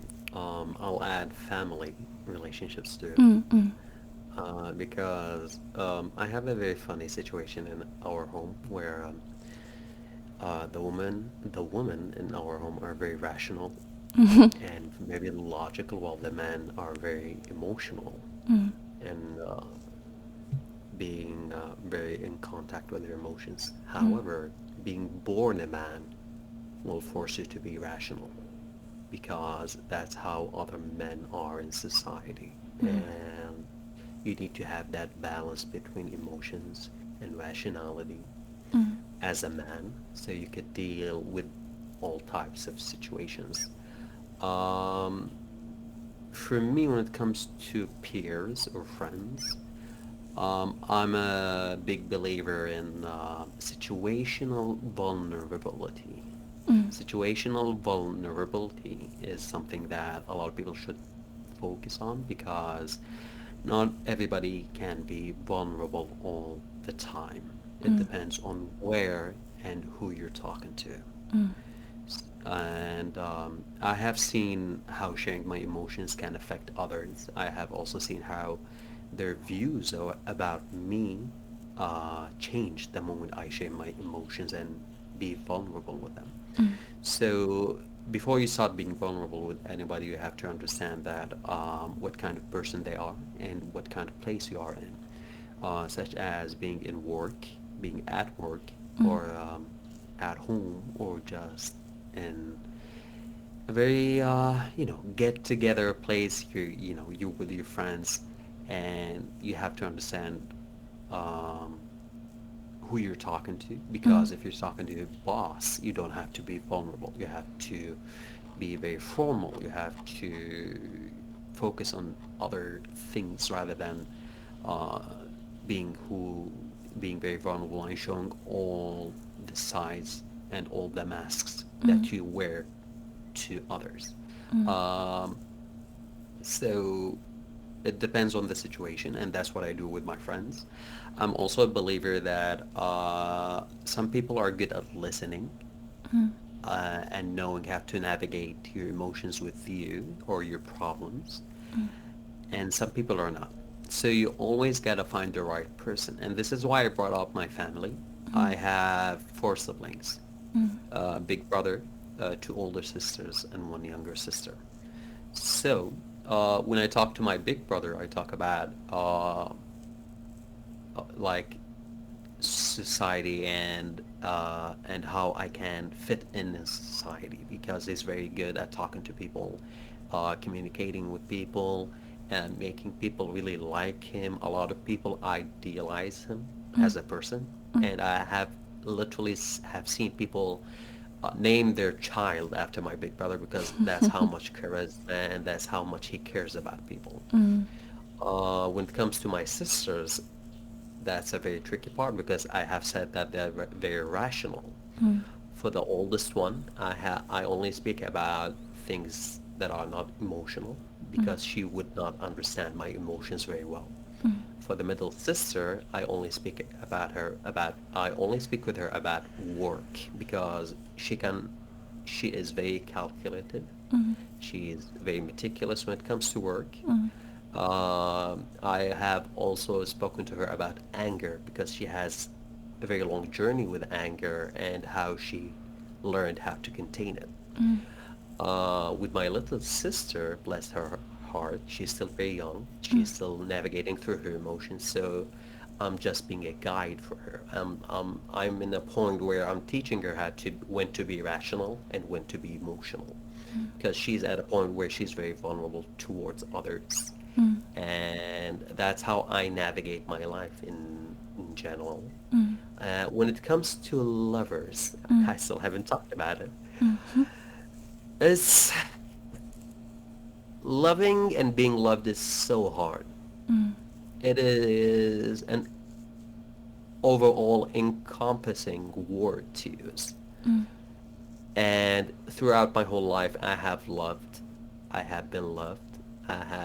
But the problem is I have zero common sense. So I was in a very rare situation where I never confessed. I was always confessed to because I never knew that the girls were into me because I have always put myself down and I've never really believed in myself. So after I was able to listen to their, and here's the thing, with all due respect, a lot of women are not used to confessing. So the only women I have dated are women who are very honest and very like in your face type of person, like very confrontational type of woman. And you learn a lot from them. You learn how to be very precise with what you want and what you need, and how to express it through emotions and words, which I personally think that women can be a little bit better than men at it, because that is very like it's a very common thing to express your emotions as a woman rather than as a man. And by the way, this is anecdotal evidence. Um, so yeah, for me, when it comes to love, it's all about honesty, being very vulnerable, and navigating together towards a goal. Because when you have a problem with your partner in life, it's never against each other. You are never against each other. It's always you as a team towards a specific problem or towards a specific goal. And that's how I think about it. I'll stop here for now. I'm talking too much. Thank you. I have a question for you. Go for it. For those who are listening who have struggled with showing emotions to another individual, and I believe they are just like me, very much bought into the concept of situational vulnerability. And what can you describe to us? What was it like that the moment felt right that you can trust another individual to show your vulnerability? I think it's when you observe and listen and know who they are as a person and not know them as a colleague, as an office worker, or as, for example, Ying. Let's just say you are an office worker. We work in the same office. I will literally go out of my way to invite you for dinner or invite you for a cup of coffee just to know who you are. I don't want to know the office worker Ying. I want to know Ying by herself and who you are as a person, what you love, what you dislike, what you think about specific things.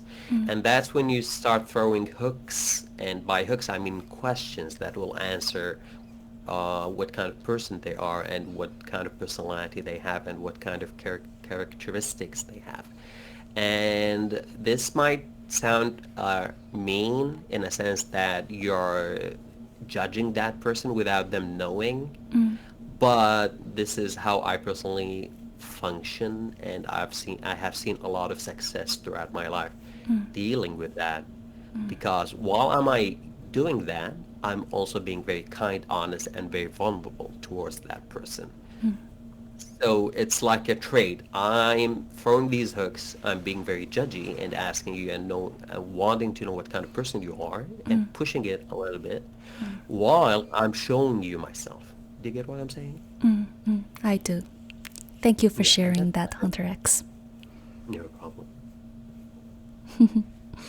Barnabash is giving you claps in the side chat. Welcome to the stage, Kay. And we'll get to you just in moments. Fiona, I want to ask you a slightly different question. So imagine yourself in the dating world. Have not yet in a relationship. How do you see yourself responding to a vulnerable, emotionally expressive man? What are some of the thoughts that go through your mind?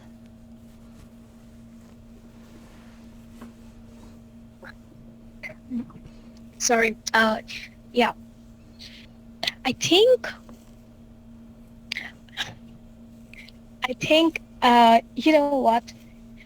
It depends on the culture you come from, because like if you're coming from a culture where men are not at all emotionally expressive, then after a certain point you want to see men, you want to be with men who are open, who are honest about their emotions, because you know what, at the end of the day, we, the women, we are not mind readers. We are not sitting with a crystal ball and we cannot just look into it and figure out what's going on inside a man's mind, right?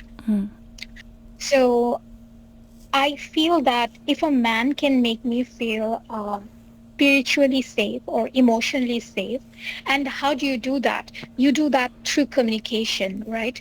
You do that through sharing emotions, sharing thoughts, sharing, opening yourself up.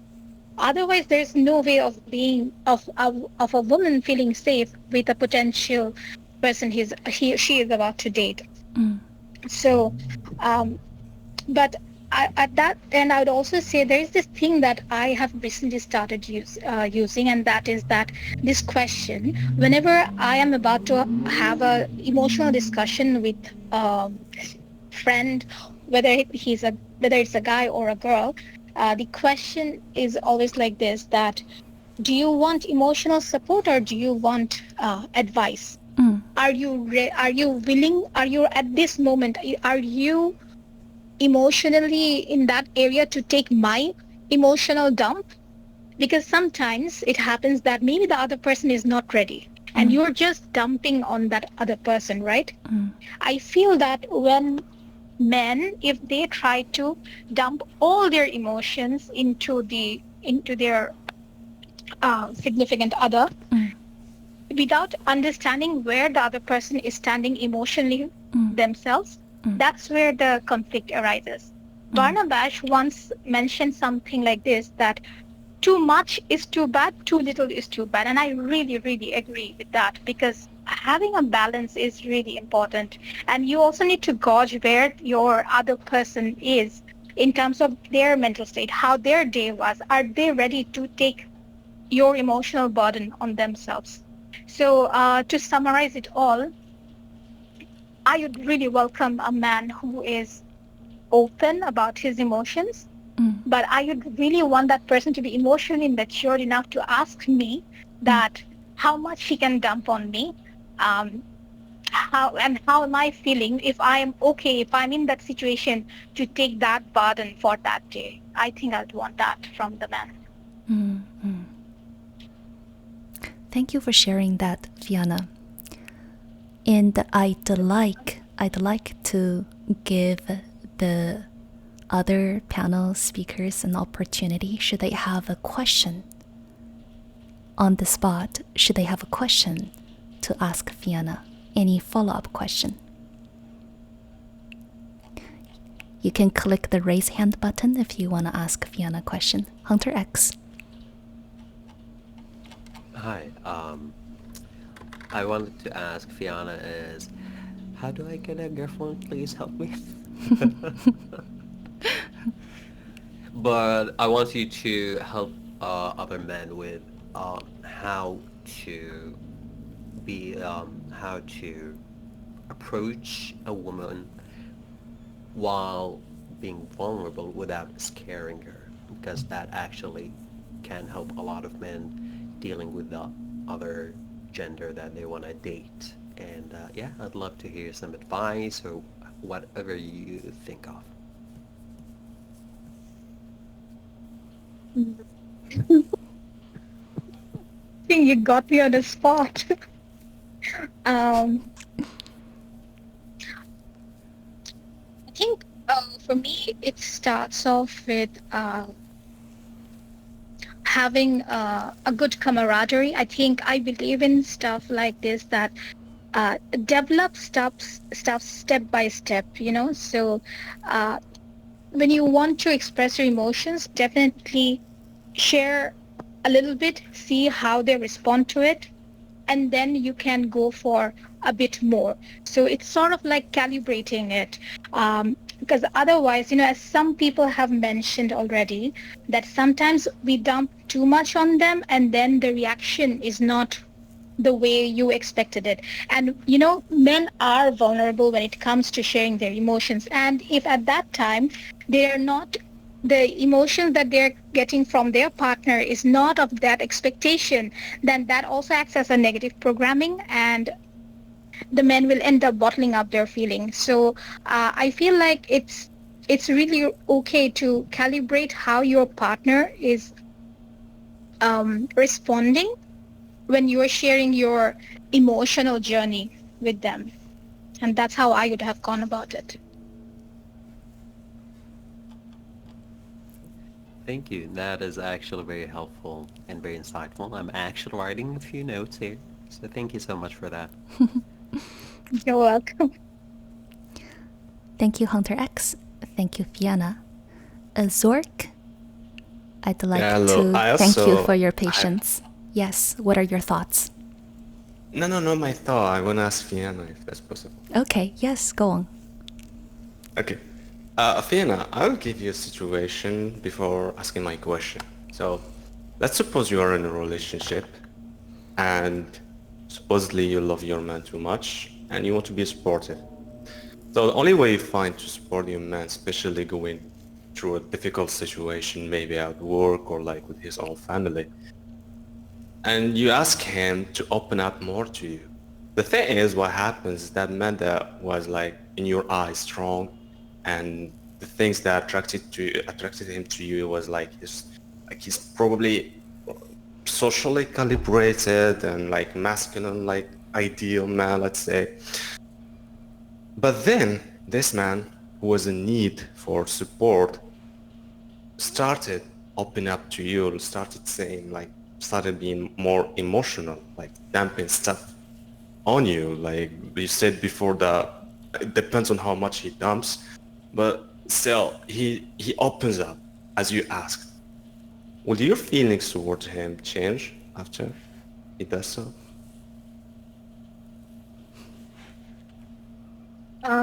If he were my guy, he would be highly emotionally matured. So, in that case, as I told you, like I do expect him that he would understand how much to share and how much not to. My feelings for him wouldn't change, provided that he understands my aspect as well. But if he's being a selfish jerk who's just not going to a therapist and using me as like dumping all his emotions, I think that's being very, very selfish. As I pointed out earlier, you also got to ask yourself, like, is your partner ready to take all this load?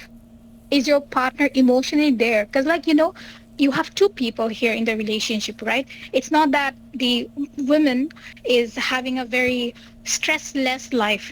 Her life is also stressful, right? So you need to also consider that, which I think is a part of emotional maturity. So yeah, that's how I look into it.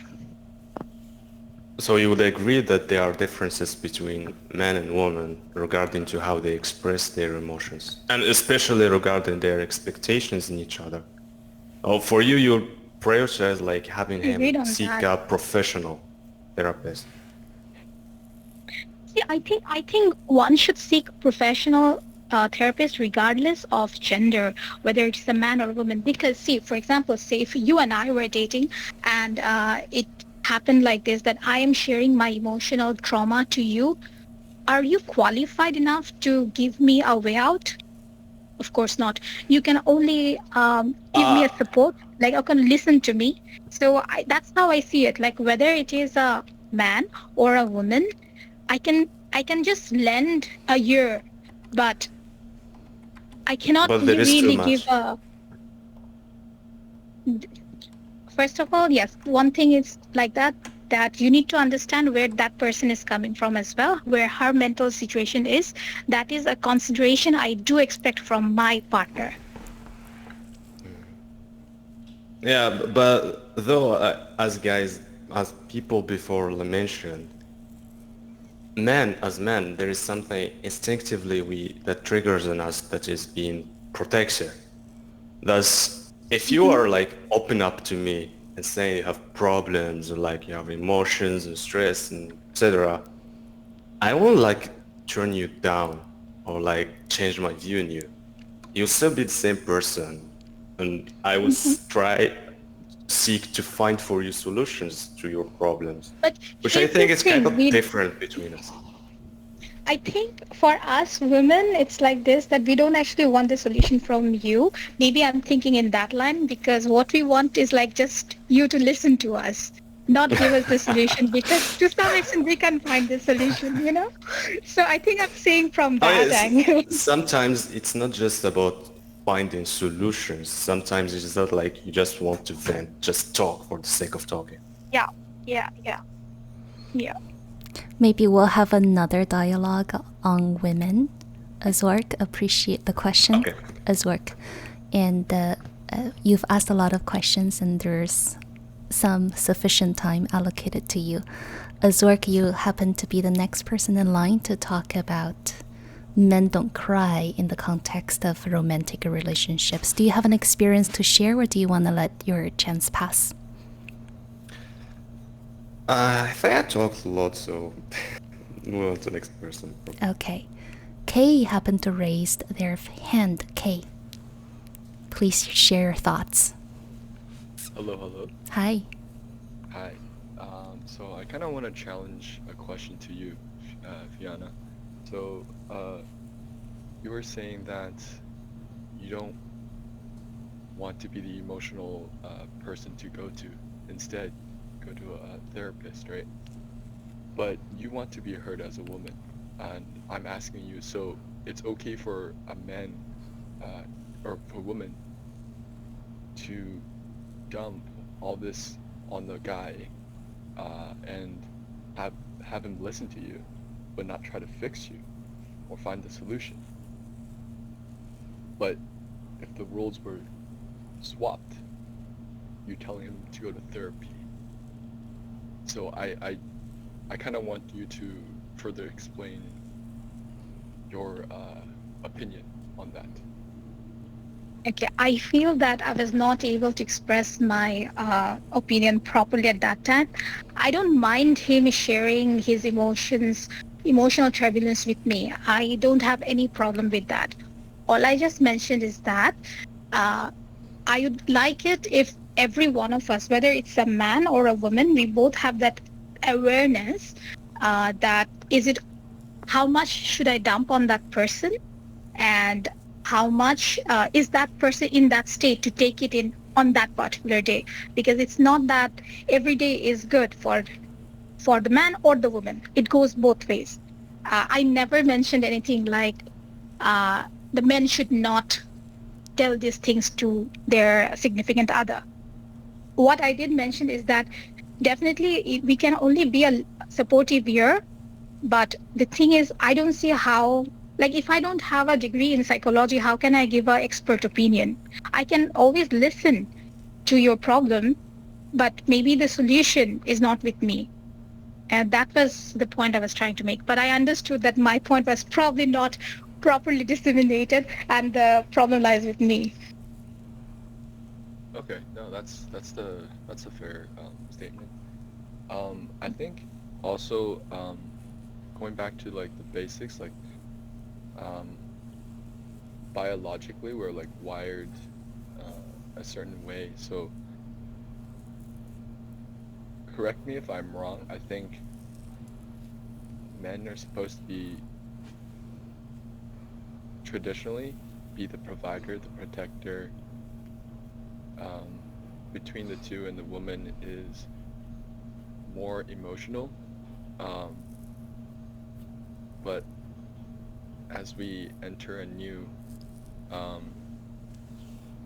as we develop and evolve, we have all these different needs, and all of a sudden our primal instincts is not what it was before. Same with in the dating market, being prior, it used to be the most fit, gets the mate. But now we see the people that are different sizes, and everything comes to preference now. So in the long run, once you're committed into like a relationship, it all comes down to, at least in my opinion, is even though you're have a significant other, I think there's also a side that you should be comfortable with not sharing. Because you can't, even if you are wedded to someone by marriage, you can't really, what's the word I'm looking for? You can't really put yourself like 100% every day to that person, right? You gotta have a life of your own. You have your own social circle and hobbies that you want to do. I think meeting in the middle is the best way for a healthy relationship. Right, I agree. And let me tell you a secret from my friend circle. So this is what we also believe in, and that is your boyfriend is your boyfriend, but you have a separate best friend.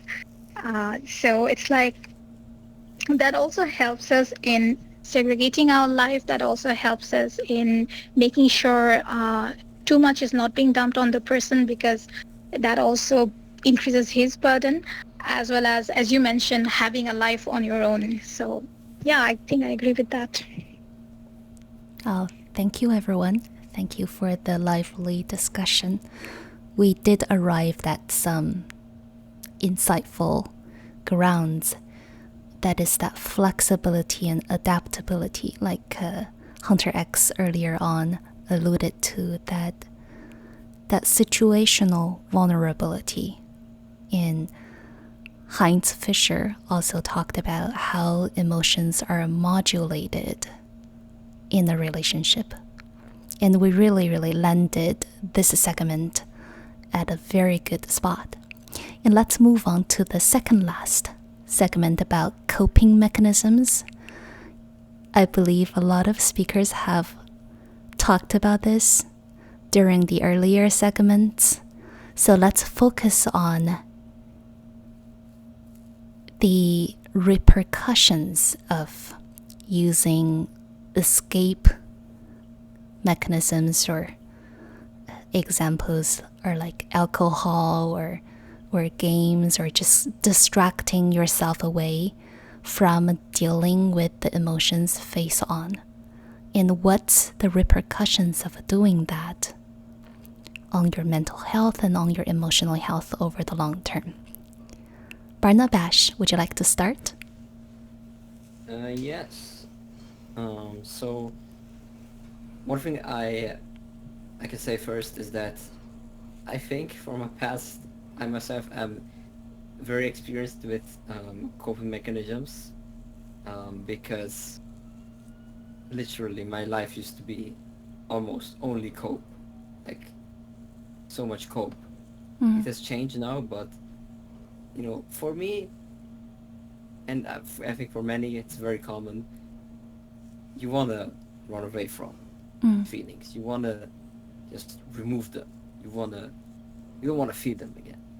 And I mean, the best way to do that is to completely ignore it by occupying your mind with something else. And I used to do that. I used to sit in front of the computer all day and watch content 5 hours a day or more, almost all day. What are some of the negative consequences that you've observed or experienced? I mean, it really was that actually emotions got magnified. They got worse. It was because when you repress them and ignore them, they are not going away. I definitely am sure of that. They're not going away. They're still inside of you. They might not be in your conscious mind right now, but I mean, there's still a subconscious mind. You don't just forget an emotion if you never process it, right? It will stay inside of you, from what I've experienced. And when only coping to avoid those emotions, eventually, they're going to stay inside of you. They're going to build up. They're going to gather strength, and eventually explode. Eventually, they will come out in a lot more worse ways than they could have at the beginning. So I think, coping mechanisms, these are one of the biggest side effects of it that really they will just get worse. Maybe for a long time they are not. Eventually they will boom, boom, and it comes out. And yeah. In explosive ways. Thank you for sharing, Barnavash. Heinz Fischer, what are some of the repercussions of the coping mechanisms to escape from feeling those emotions? Fei-song. I would put coping mechanisms with an analogy of you being in water, but you don't feel the water rising until it is in your mouth, and then you're drowning on it, and then you're panicking because it's just too much, because you've been ignoring it all the time.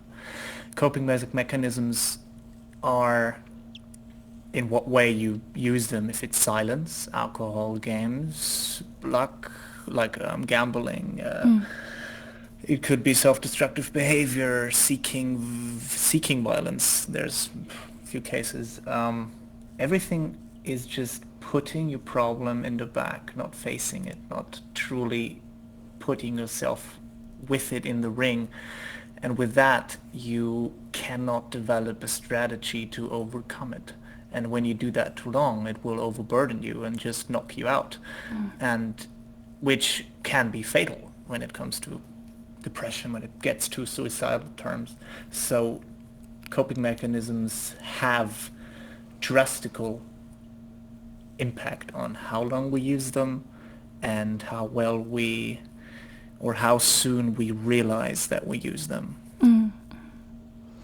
That imagery, the visual of water rising above your mouth and then the panic that ensues, that really stuck in my head.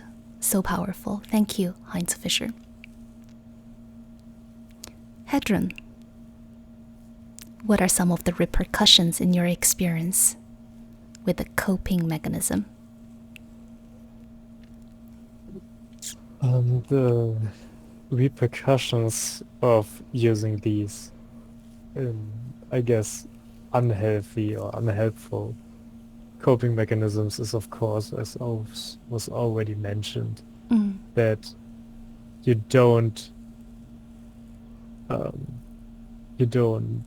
mean, you can ignore it for the moment, but it will not go, the emotion will not disappear magically. So, and what comes to mind, as Heinz already mentioned, like the emotion will just, it will pile up in a way and will just keep worse, because I guess the emotion wants to be heard, and by you ignoring that, it will just get louder and louder until you can't ignore it anymore at that point. So yeah, I guess just ignoring your emotions is never a good way, and it will always come back to you. You can't ignore it forever, and you can't distract yourself forever. No way. Thank you. PK, what are your thoughts? Or you can share a personal experience as well. Doesn't have to be related only to men don't cry, right? But in regard to coping with any negative emotion.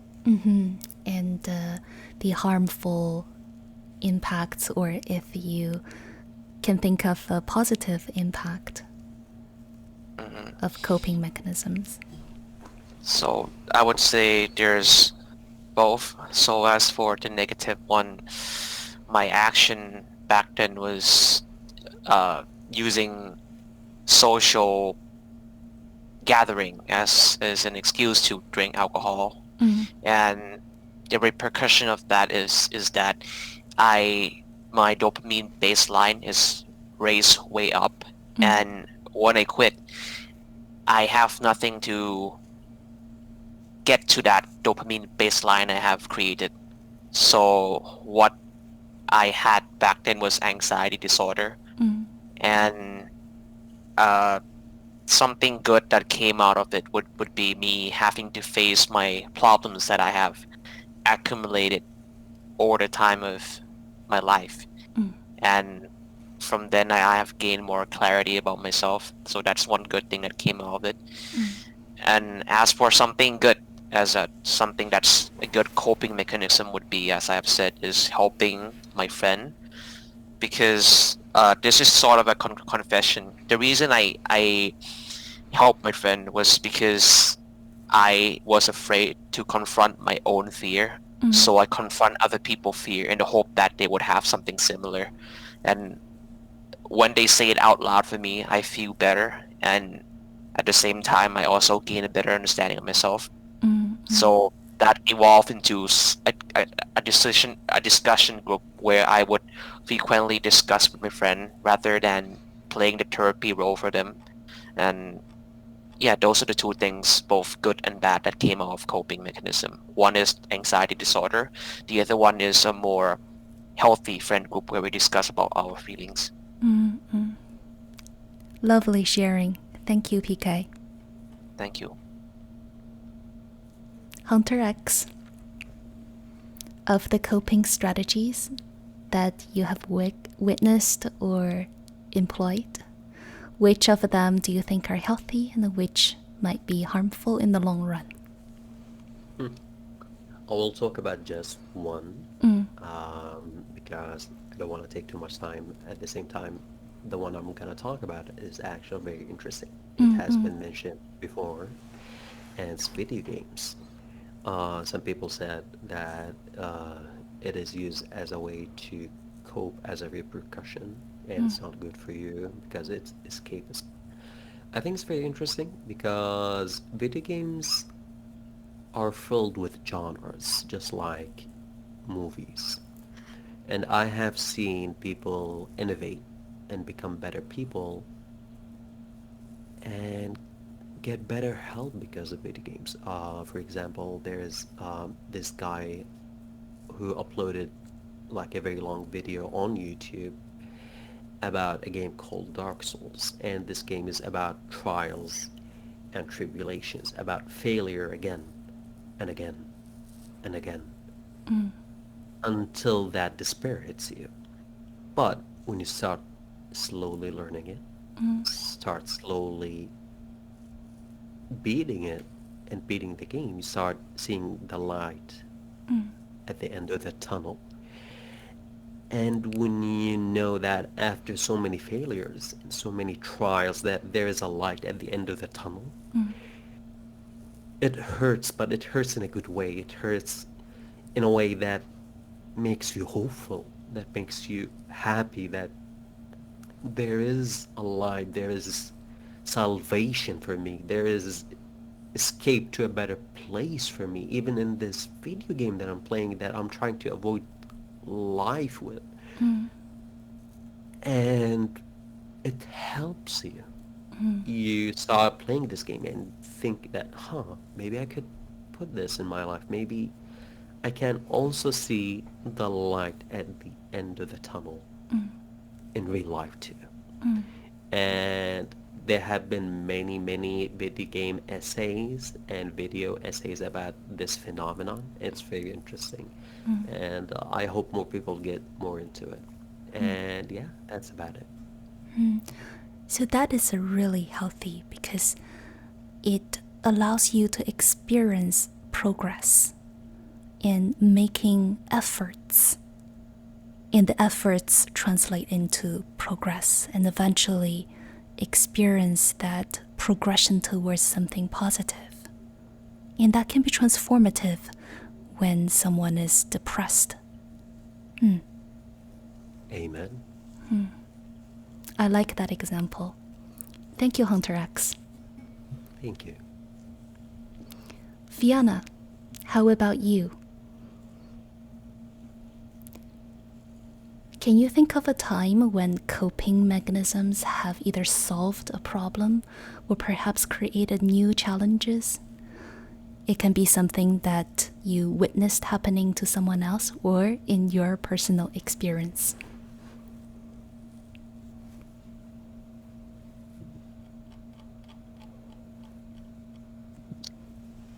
I feel one of the coping mechanisms that people use is compartmentalizing. So they will take that emotional burden, they will just make a box out of it and just store it somewhere in the attic in their brain, and then they don't deal with it. But the effect or the repercussion that I have seen is that, no matter how much you store that emotion, the body keeps score and the body remembers. So that emotional trauma that you have stored, it just seeps into your body, and then it shows as a, how do I put this, as a somatic symptom. So it could be something like probably like a maybe a headache or maybe backache, and in some cases you will see that people are having GI distress. um, so those are all related to having stored emotion inside yourself and not expressing it. So I feel like um, you know some this is like suppressing your emotion, thereby leading to a physical damage of your own body. And that is something I'm not I mean, it doesn't make sense to me. That's that. It doesn't, or through the book that you mentioned, there is a physical mark as a result of emotional suppression.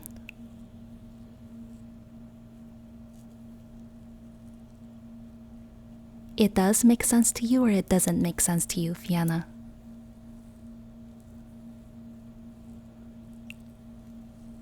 Is it just me, or I can't hear her? I got disconnected. Okay. So did you say that it doesn't make sense to you, or it does make sense to you? The physical marks. No, what I meant to say is I understand the biology of it, but I feel bad that this is how it works. The fact that I wish, like, we all, regardless of gender, if we could, I mean, this is a utopian scenario that I'm talking about, but if we could all share our emotions in so that it doesn't hurt our body, that would have made more sense to me. I share your wish. Thank you, Fiona. Yeah. Thank you. Azork, what are your thoughts on the repercussions of coping mechanisms? I'm not so sure if you were around when we talked about coping mechanisms. Essentially, instead of a man facing the difficult emotions that they're going through and expressing them, expressing those vulnerable emotions, they choose to distract themselves by video games. That was an example. Alcohol is an example. So here we're discussing these coping strategies that either you witnessed or you experienced yourself or you employed yourself. Where do you see them as being a healthy mechanism, and where you see them as having harmful effects in the long run? Azork.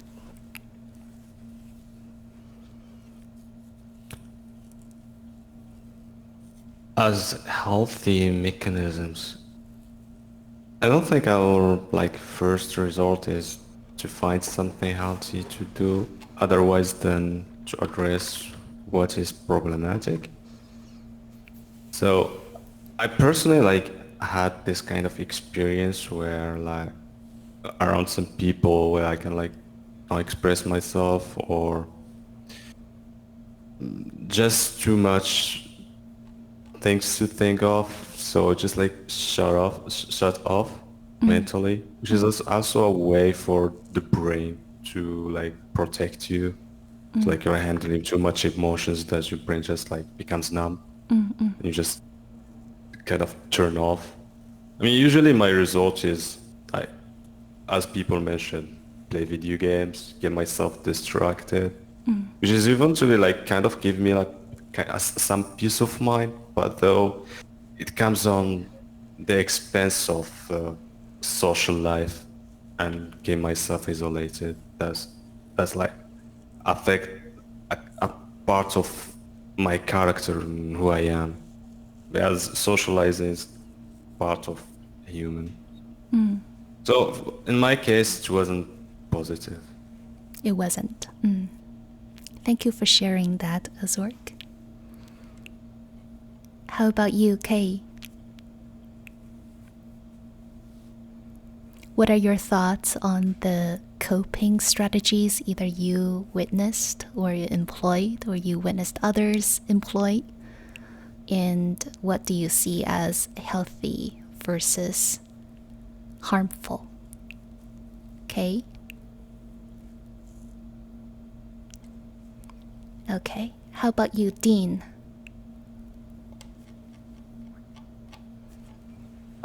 For me, right, I think if you're going through something and you're feeling emotions and you're having like thoughts that you wouldn't usually have, I think that it's a good opportunity to make art and to channel some of that energy and those thoughts in making art, because even if you're going through something that's really challenging, right, sometimes beautiful art can come out of that. And I say that, and sometimes people don't get it exactly, but yet everybody listens to Taylor Swift.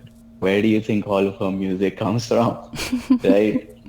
Um, so I think you can make beautiful art even if you're having a bad day, you're having a bad week or a couple of bad months. I think channeling that into art can be nice if you know how to do that. For me, I think I always like in my mind, I'm always like, whatever happens, I need to go back to work, right? I need to go back to the thing that I'm working on my side, my side project. And I feel like I cope like that. I'm like, oh, like I have another thing that I have to do at work, right? Like I have to take this project forward. And so that helps me. I guess you could say that I use that as a distraction sometimes. But I think it's also important to just like sit in whatever it is that you're feeling and just like go through that and be like, yeah, I'm going through this right now. See how that feels. There's always like 100 other things that you have to distract you, but I guess like sitting in it for a while and just being a little more uh, like I think understanding it more, right, is good for you to like deal with it and go through it. Like I think that's important. But for me, it would have to be like always going back to work, I think, and making art sometimes. Making art. That's such a healthy way of coping with emotional turmoils. I love when we put a diverse group of minds together and we can have very innovative and constructive solutions in coping mechanism. And another thing Dean mentioned is to get busy with the work to be productive. And that's another more productive ways of coping. That's not to say that there are also people who bury themselves in the work as a long-term Oh yeah, for distraction sure. away. So yeah, but I For got sure, what you, for I sure. 100% agree. Thank you, Dean. Kay, you're back. Yeah, I'm back, guys. I just had to quickly talk. We were talking about coping mechanisms and what are some of the coping strategies have you used or witnessed other people using that are healthy or harmful in the long run? That's what we're talking about. Your thoughts? Okay. For a negative effect is probably I do this.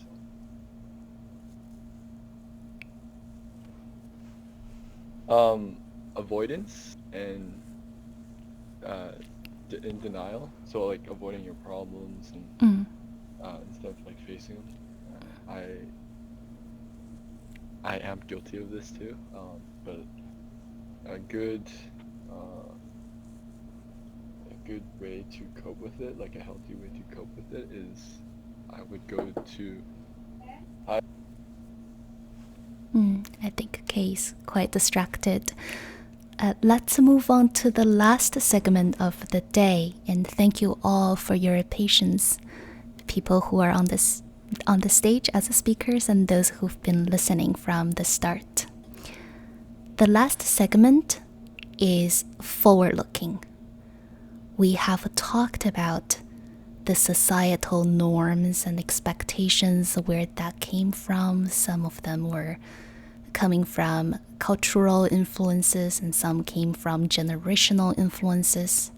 And we talked about man's tendency to suppress their emotions, vulnerable emotions, to maintain a warrior-like image. And we also talked about how this notion of men don't cry affect our key relationships in life, romantic relationships and friendships, and the peer support that we could get. And we also talked about our experiences seeking help, men's experiences seeking help, or the lack of reluctancy in seeking help when they're struggling emotionally, and the various coping mechanisms that they use, and the healthy ones as well as the harmful ones in the long run. Now let's talk about change. Let's talk about what we hope to see in the future, and how can we get there. We'll start with, let me take a look. We'll start with Heinz Fischer.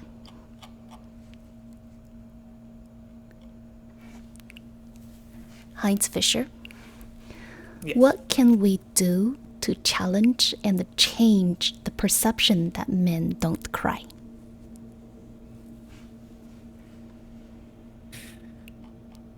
Okay, what can we do about changing the perception of men don't cry?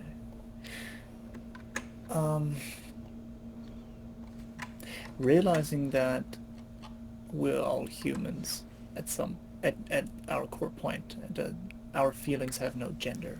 They have no. It doesn't matter. Like I posted it in the chat. Sadness is sadness. Loneliness is loneliness. Grief is grief. It doesn't matter who you are and what gender you are.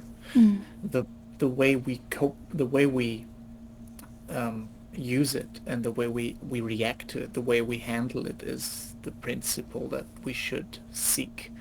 I think to meaningfully create a life for yourself is to learn to get to know yourself, and learn how to enable your personality to delve into those emotions, and to how should I say it? Very hard to put my thoughts into words. They're rambling.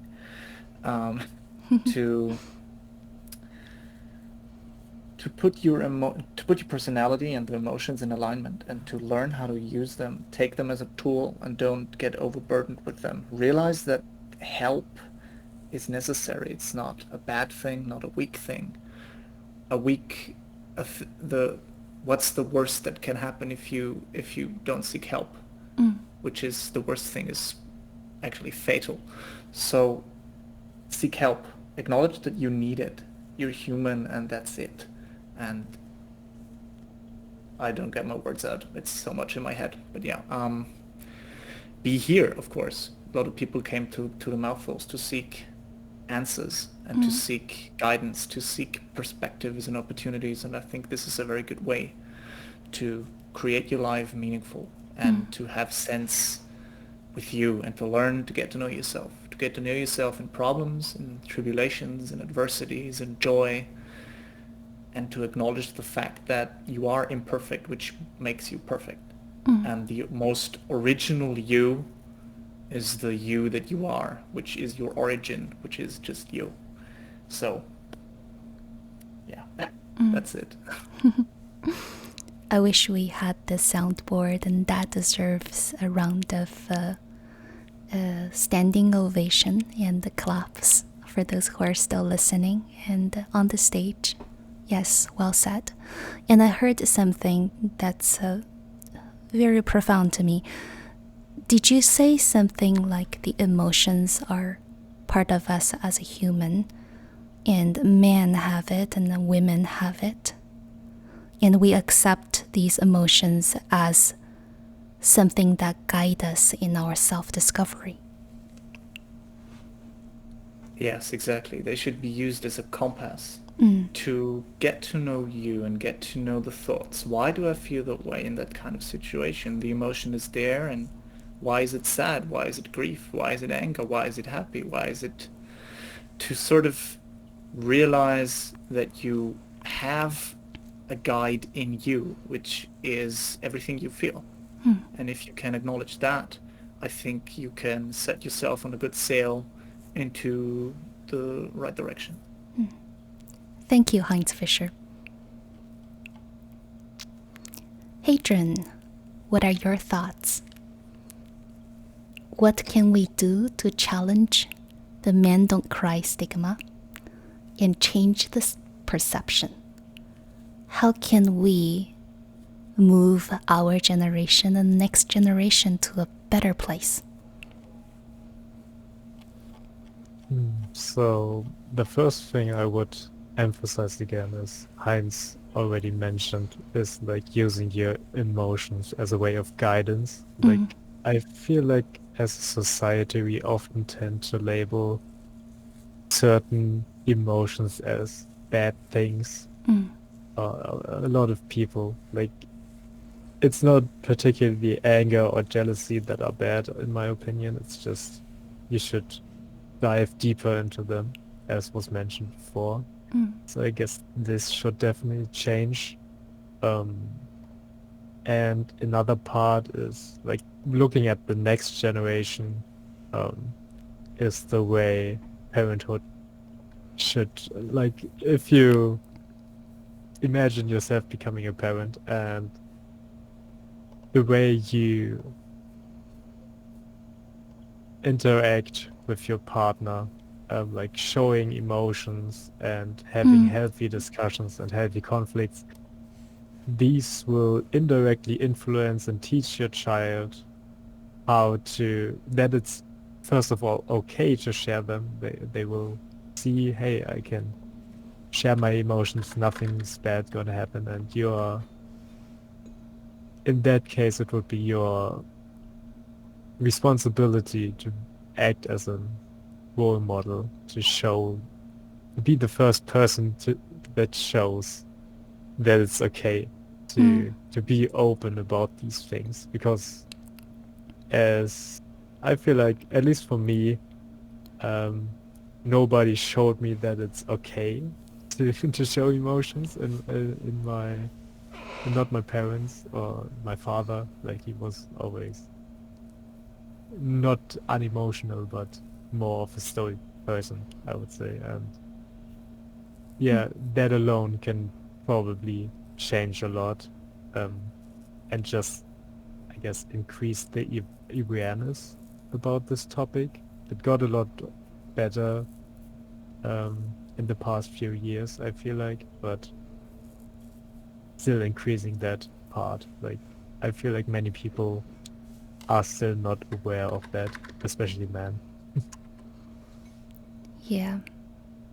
I liked that you gave a roadmap to us about something that we can do without talking about media or cultural portrayal, without talking about community support. It's something that we can do when we parent our children.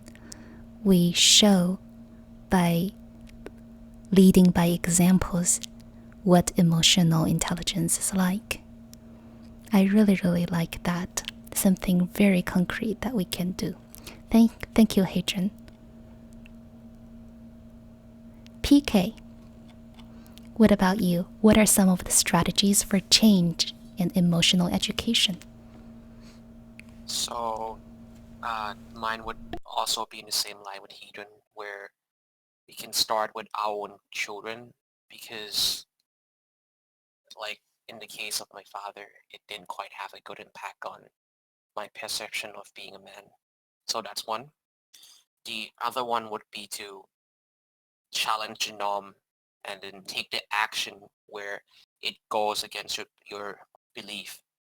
For example, because when we see ourselves doing things that is against our beliefs, let's say my belief is that men don't cry, and I were to do something about it where it goes against my own belief, it will gradually change that belief over time the more we do it.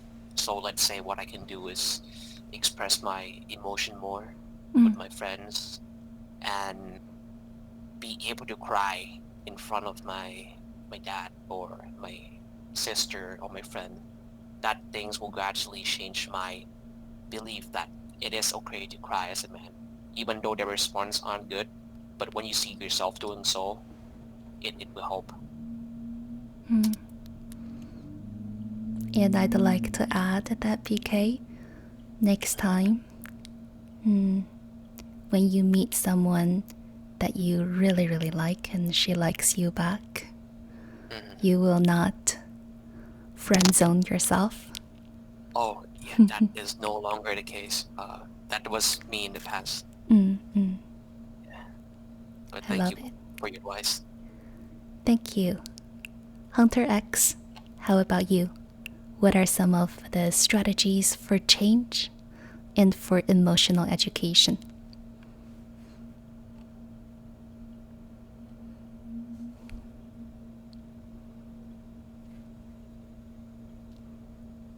Hunter X, if you're talking, your mic is muted.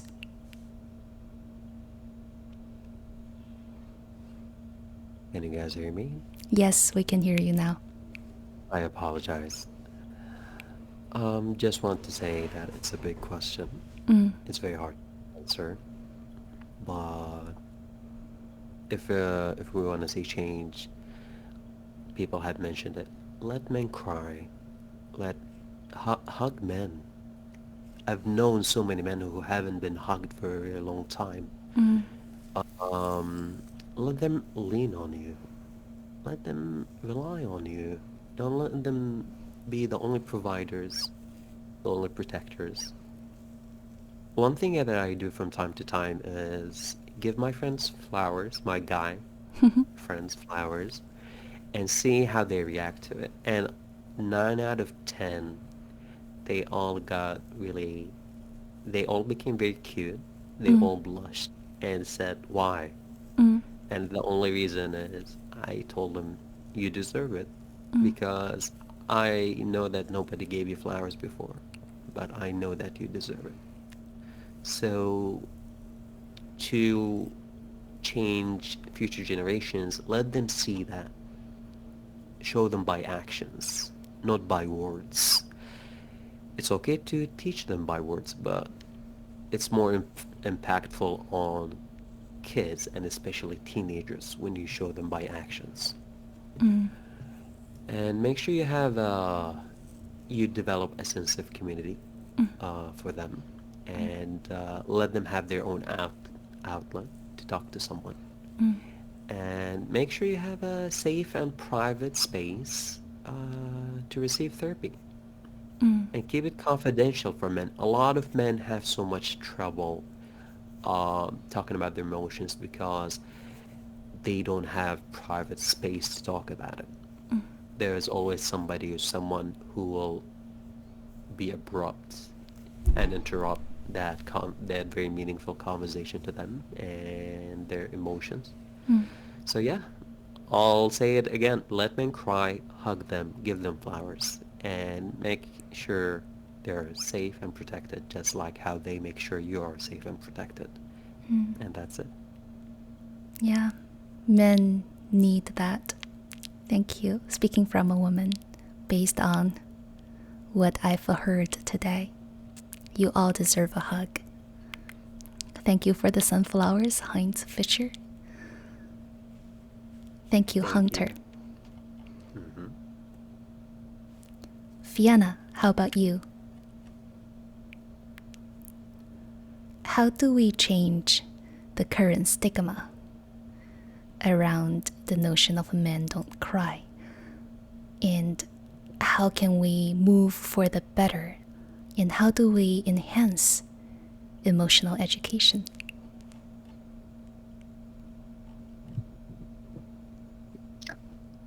The way Hunter said it, like let men cry and let hug them. I mean, nothing can be better than that. And I'll try to add something to that. Uh, I really like what PK also mentioned, that challenge the social stereotype, right? Because unless until you do that, we are all in this cycle of distress, I'll say, and it will keep on continuing. One of the things that I feel like after hearing all the men over here, I felt like one of the very recurring thing is that they avoid that emotion, right? So I feel like the current generation of men, they should have an idea of identifying that emotion and sit with it and process it.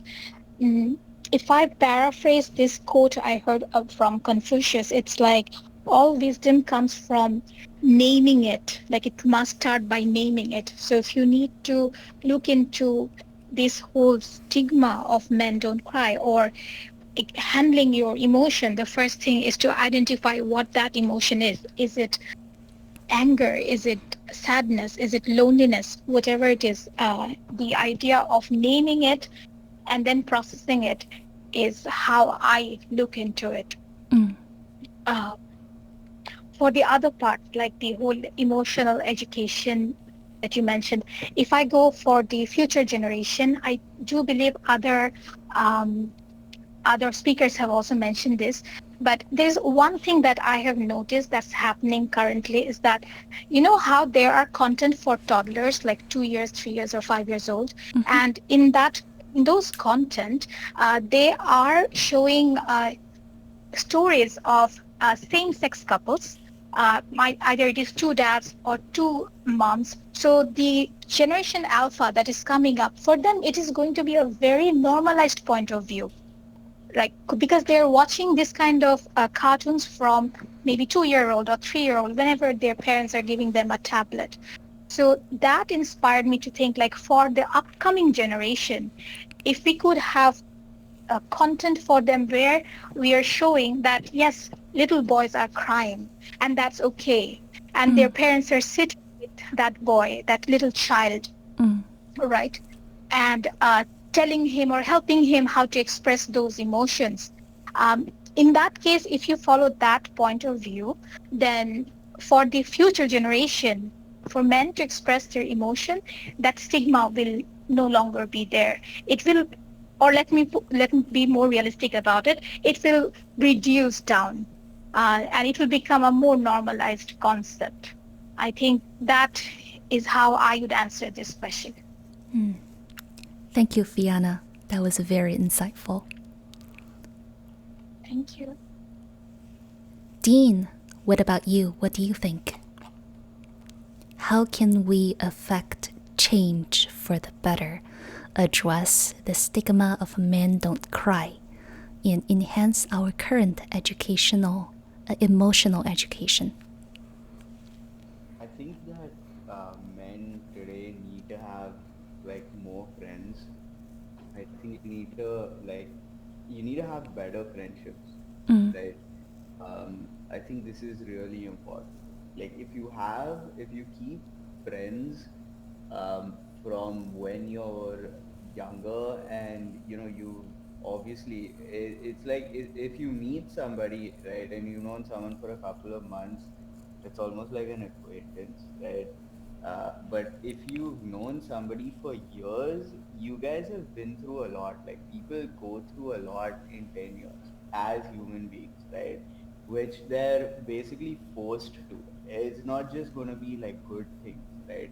I think it's important to do that. I think you should find an organization like the one I was talking about earlier, where it's free for people to just come in and talk, like guys, to go somewhere where there are other guys who are also talking about their situation. This is an important thing. If we I personally don't think that every guy's gonna wake up tomorrow morning and think, oh yeah, I should just go and like talk to, all of these other random people. That's just not gonna happen immediately, right? That's not gonna happen right now. You need to have like close friends. You need to have people that you can reach out to, when things are really challenging. And also, I guess, like just the idea of, like you don't have to always uh, be kind of ashamed to like reach out first. Like that's okay. Like you can reach out and like talk to your friends and just ask them to hang out, and maybe kind of like ask them to open up about something uh, that they might be going through, or just like talk through it. You don't have to like try and put like your problems on them. You could it could kind of be like a situational thing, where you're like, hey, what do you think of this? Like if somebody was in this situation, I think you have to think about how do you ease into this. Like you can't like just dump everything on somebody all at once, but at the same time, you can't just be quiet when you really need to reach out and you need some help. I think like that's important. I think like having like better relationships, like especially like friendships and having long term friendships and just like a group of guys that you can talk to, I think, who have gone through like the same thing that you have, or will potentially go through the same thing. I think that's really important. Oh, thank you, Dean. So, a lot of advice on the individual to maintain long term relationships and seek for help, and also reach out to community groups that offer such help. Well said. Barnabash, what about you? Okay, so really, what I think is a good strategy to change it this way, it has to be, self-acceptance, self-acceptance, self-acceptance. Again, this is very cliche. Everybody says self-acceptance is good, but it's so true. It's just so true. You can't get over that. It is so true. And a big part of it, a big part of self-acceptance is really to stop labeling these emotions, to stop labeling that this is bad, this is good, or to stop labeling uh, uh, like this is masculine, this is feminine, men shouldn't do this, they should do this. We are labeling everything. What if you sit down and you just to accept yourself, you gotta become more authentic, and you gotta see the things for what they are. Emotions, it's best to really let yourself feel them. Feel those emotions. Coping can be also a good way, if it's a good type of coping. But the best thing is, okay, what the hell are you even feeling? Like, what's even going on? Like, when do we sit down and let ourselves feel what we're feeling? Like, focus on what is this emotion? What is it? Like, before labeling it, feel it first. Because I think a lot of these problems of men should cry, they shouldn't cry, is because we label everything. We say, oh, well, crying is bad, right? Men shouldn't be like that. They don't cry. It's bad. It's negative. I don't know. Be angry instead. It's better, right? It's really, if you take this problem and remove the labels, like look at the different traits. Okay, masculine and feminine traits. like I've said this in the chat before, pick and choose. What do you authentically want to be like? Don't, just look at them without the label and see how you want to be, right? If you want to be more emotional and talk to people about your emotions, then do that. Really. So I think self-acceptance, to reach that, you should try to think less with these labels. Just see and feel these emotions for what they are. And really try to be more authentic. And really, I think the first step, we talked about this, we talked about, what is it? Coping, right? You can first start with change the bad coping, something better, right? Like, okay, maybe you just looking random stuff up on the internet, random videos, you're not even enjoying them, you don't even know what it is, you're just scrolling.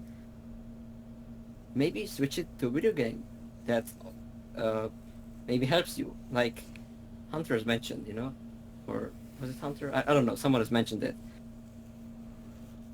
Okay, and then you can like start to be less like hopeless, right? Let yourself feel it. So yeah, I think these are the like first two steps, and then just you have to slowly try to be more accepting of yourself, because I mean, what else are you gonna do? This is who you are. Then be that. That's all you can be. So yeah, I hope this helped, because like really, from what we have said here, everybody had really good points. This is what I put together, and I'm gonna try to do this more. I've realized self-acceptance is probably the best thing you can do. So do that. I think that's gonna solve this problem. So yeah. Some wise advice for adults who have gone through that experience, the stigma, to unlearn the stigma itself. Thank you, Barnabash. Kay, what are your thoughts?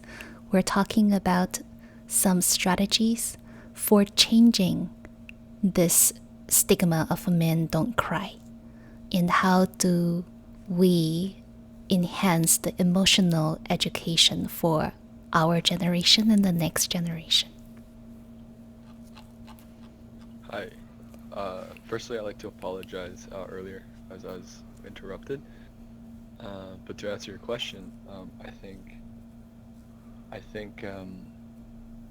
Barna Bash and I think it was Hunter, or it was Dean. They made some really great points about. I think one was saying self-acceptance, and I think Dean mentioned finding better friends. I think this is very relatable for women and men, because they understand each other's struggles, and they're there for them. I think it's huge, because they recognize each other struggles, and maybe they've been through it themselves, so they can relate. They can talk to them like face to face, communicate better versus their partner or whoever. And I think a solution to educate people is maybe implementing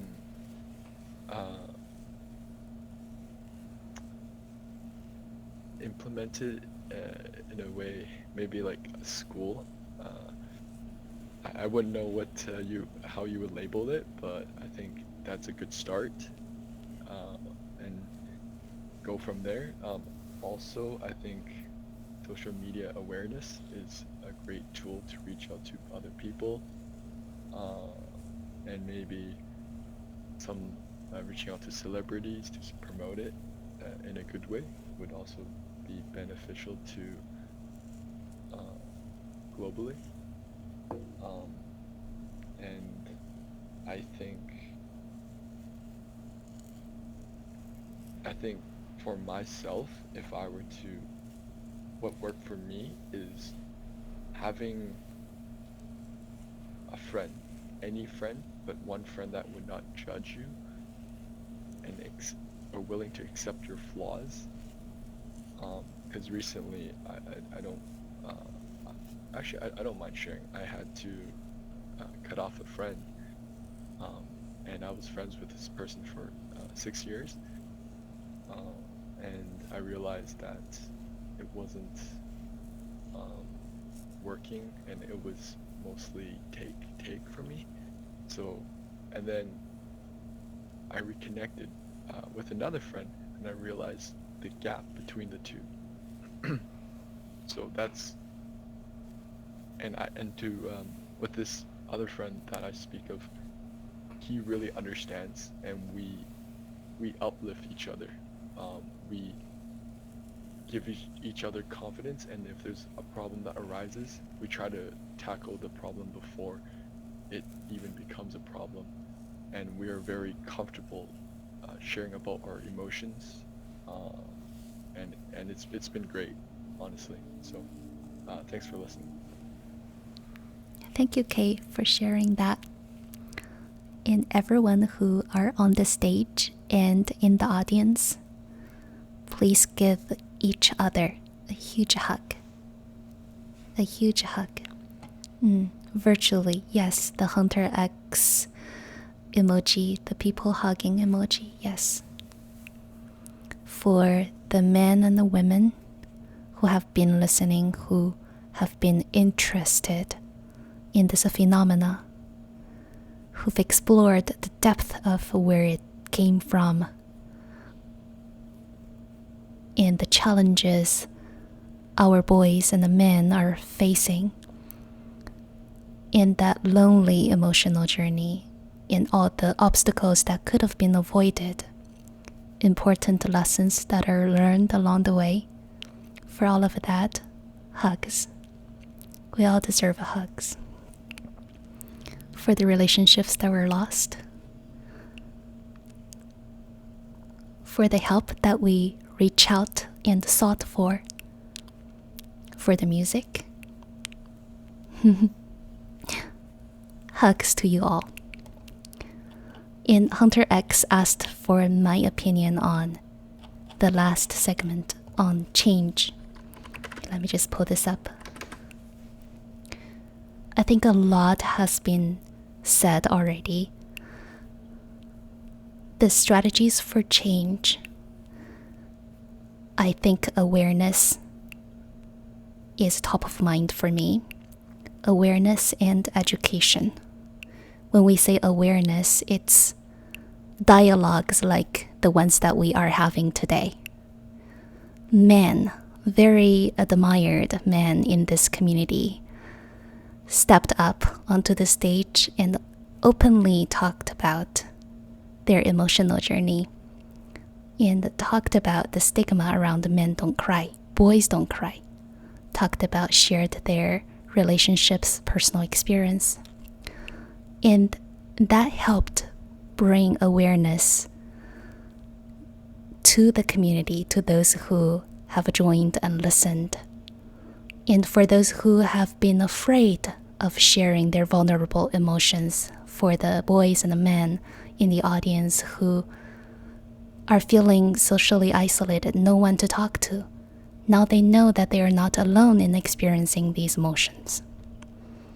And it's really important that we have forums like this for boys and men to share their vulnerable emotions.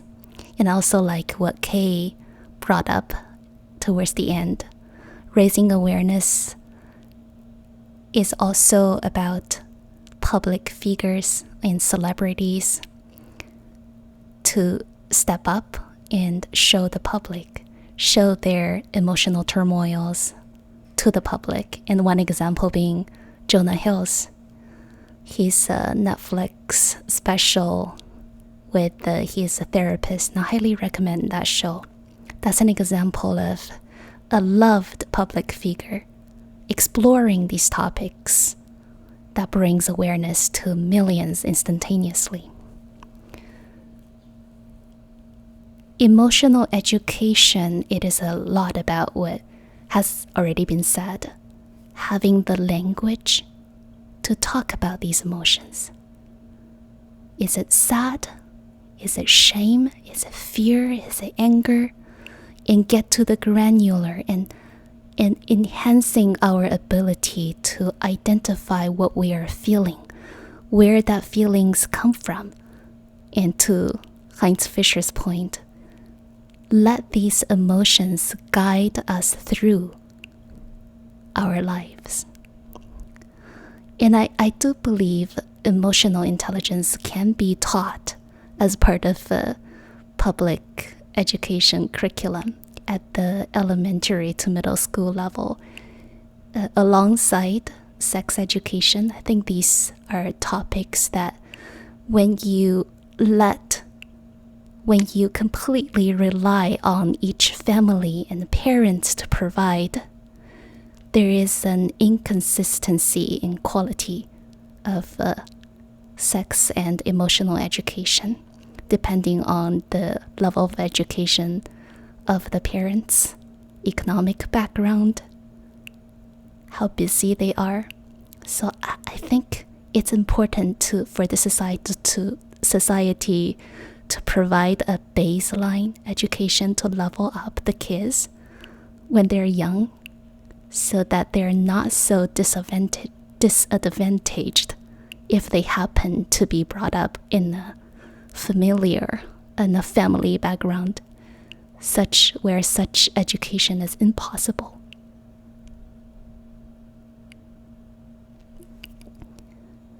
Those are some of the thoughts that are top of mind for me.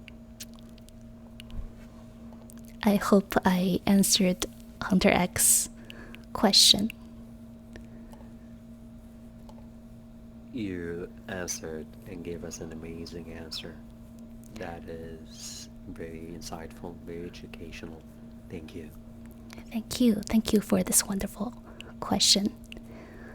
Now, I don't want to, but we are close to the end of today's dialogue.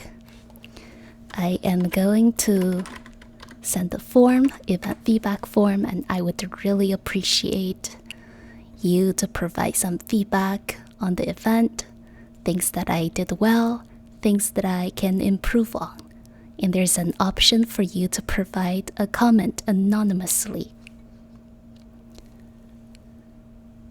Thank you, everyone, thank you, our panelists and audience, for today's enriching dialogue on Men Don't Cry. And as we close, let's all commit to this open environment for us to share some of the challenging topics like Men Don't Cry. And I encourage everyone to continue this conversation in your own circles, with your friends, or with your family, to actively seek and offer support. I'm grateful for all of the insights that are shared and stories told. And thank you all for joining me. Thank you. As you already know, this event is recorded, and the recording will be shared in our live streams channel. That's just 3 channels above when it is made available. My name's Ying. Thank you for joining me today. Everyone, bye. Bye, Heinz Fischer. Bye, Kay. Goodbye. Barnabas. Thank you very much. Bye Thank bye. you. Thank you so much. Thank you, everyone. Bye. Thank you, guys. Thank you. Bye. Yeah, thank you for Goodbye. the Minira, Ruki, Marcelo, Tulietti, Azork, Fitzlord, Jack, Habits. Thank you for listening. Fiona, thank you. Kay, Hunter X, thank you. Bye, everyone. Bye. Thank you, Yang. Thank you.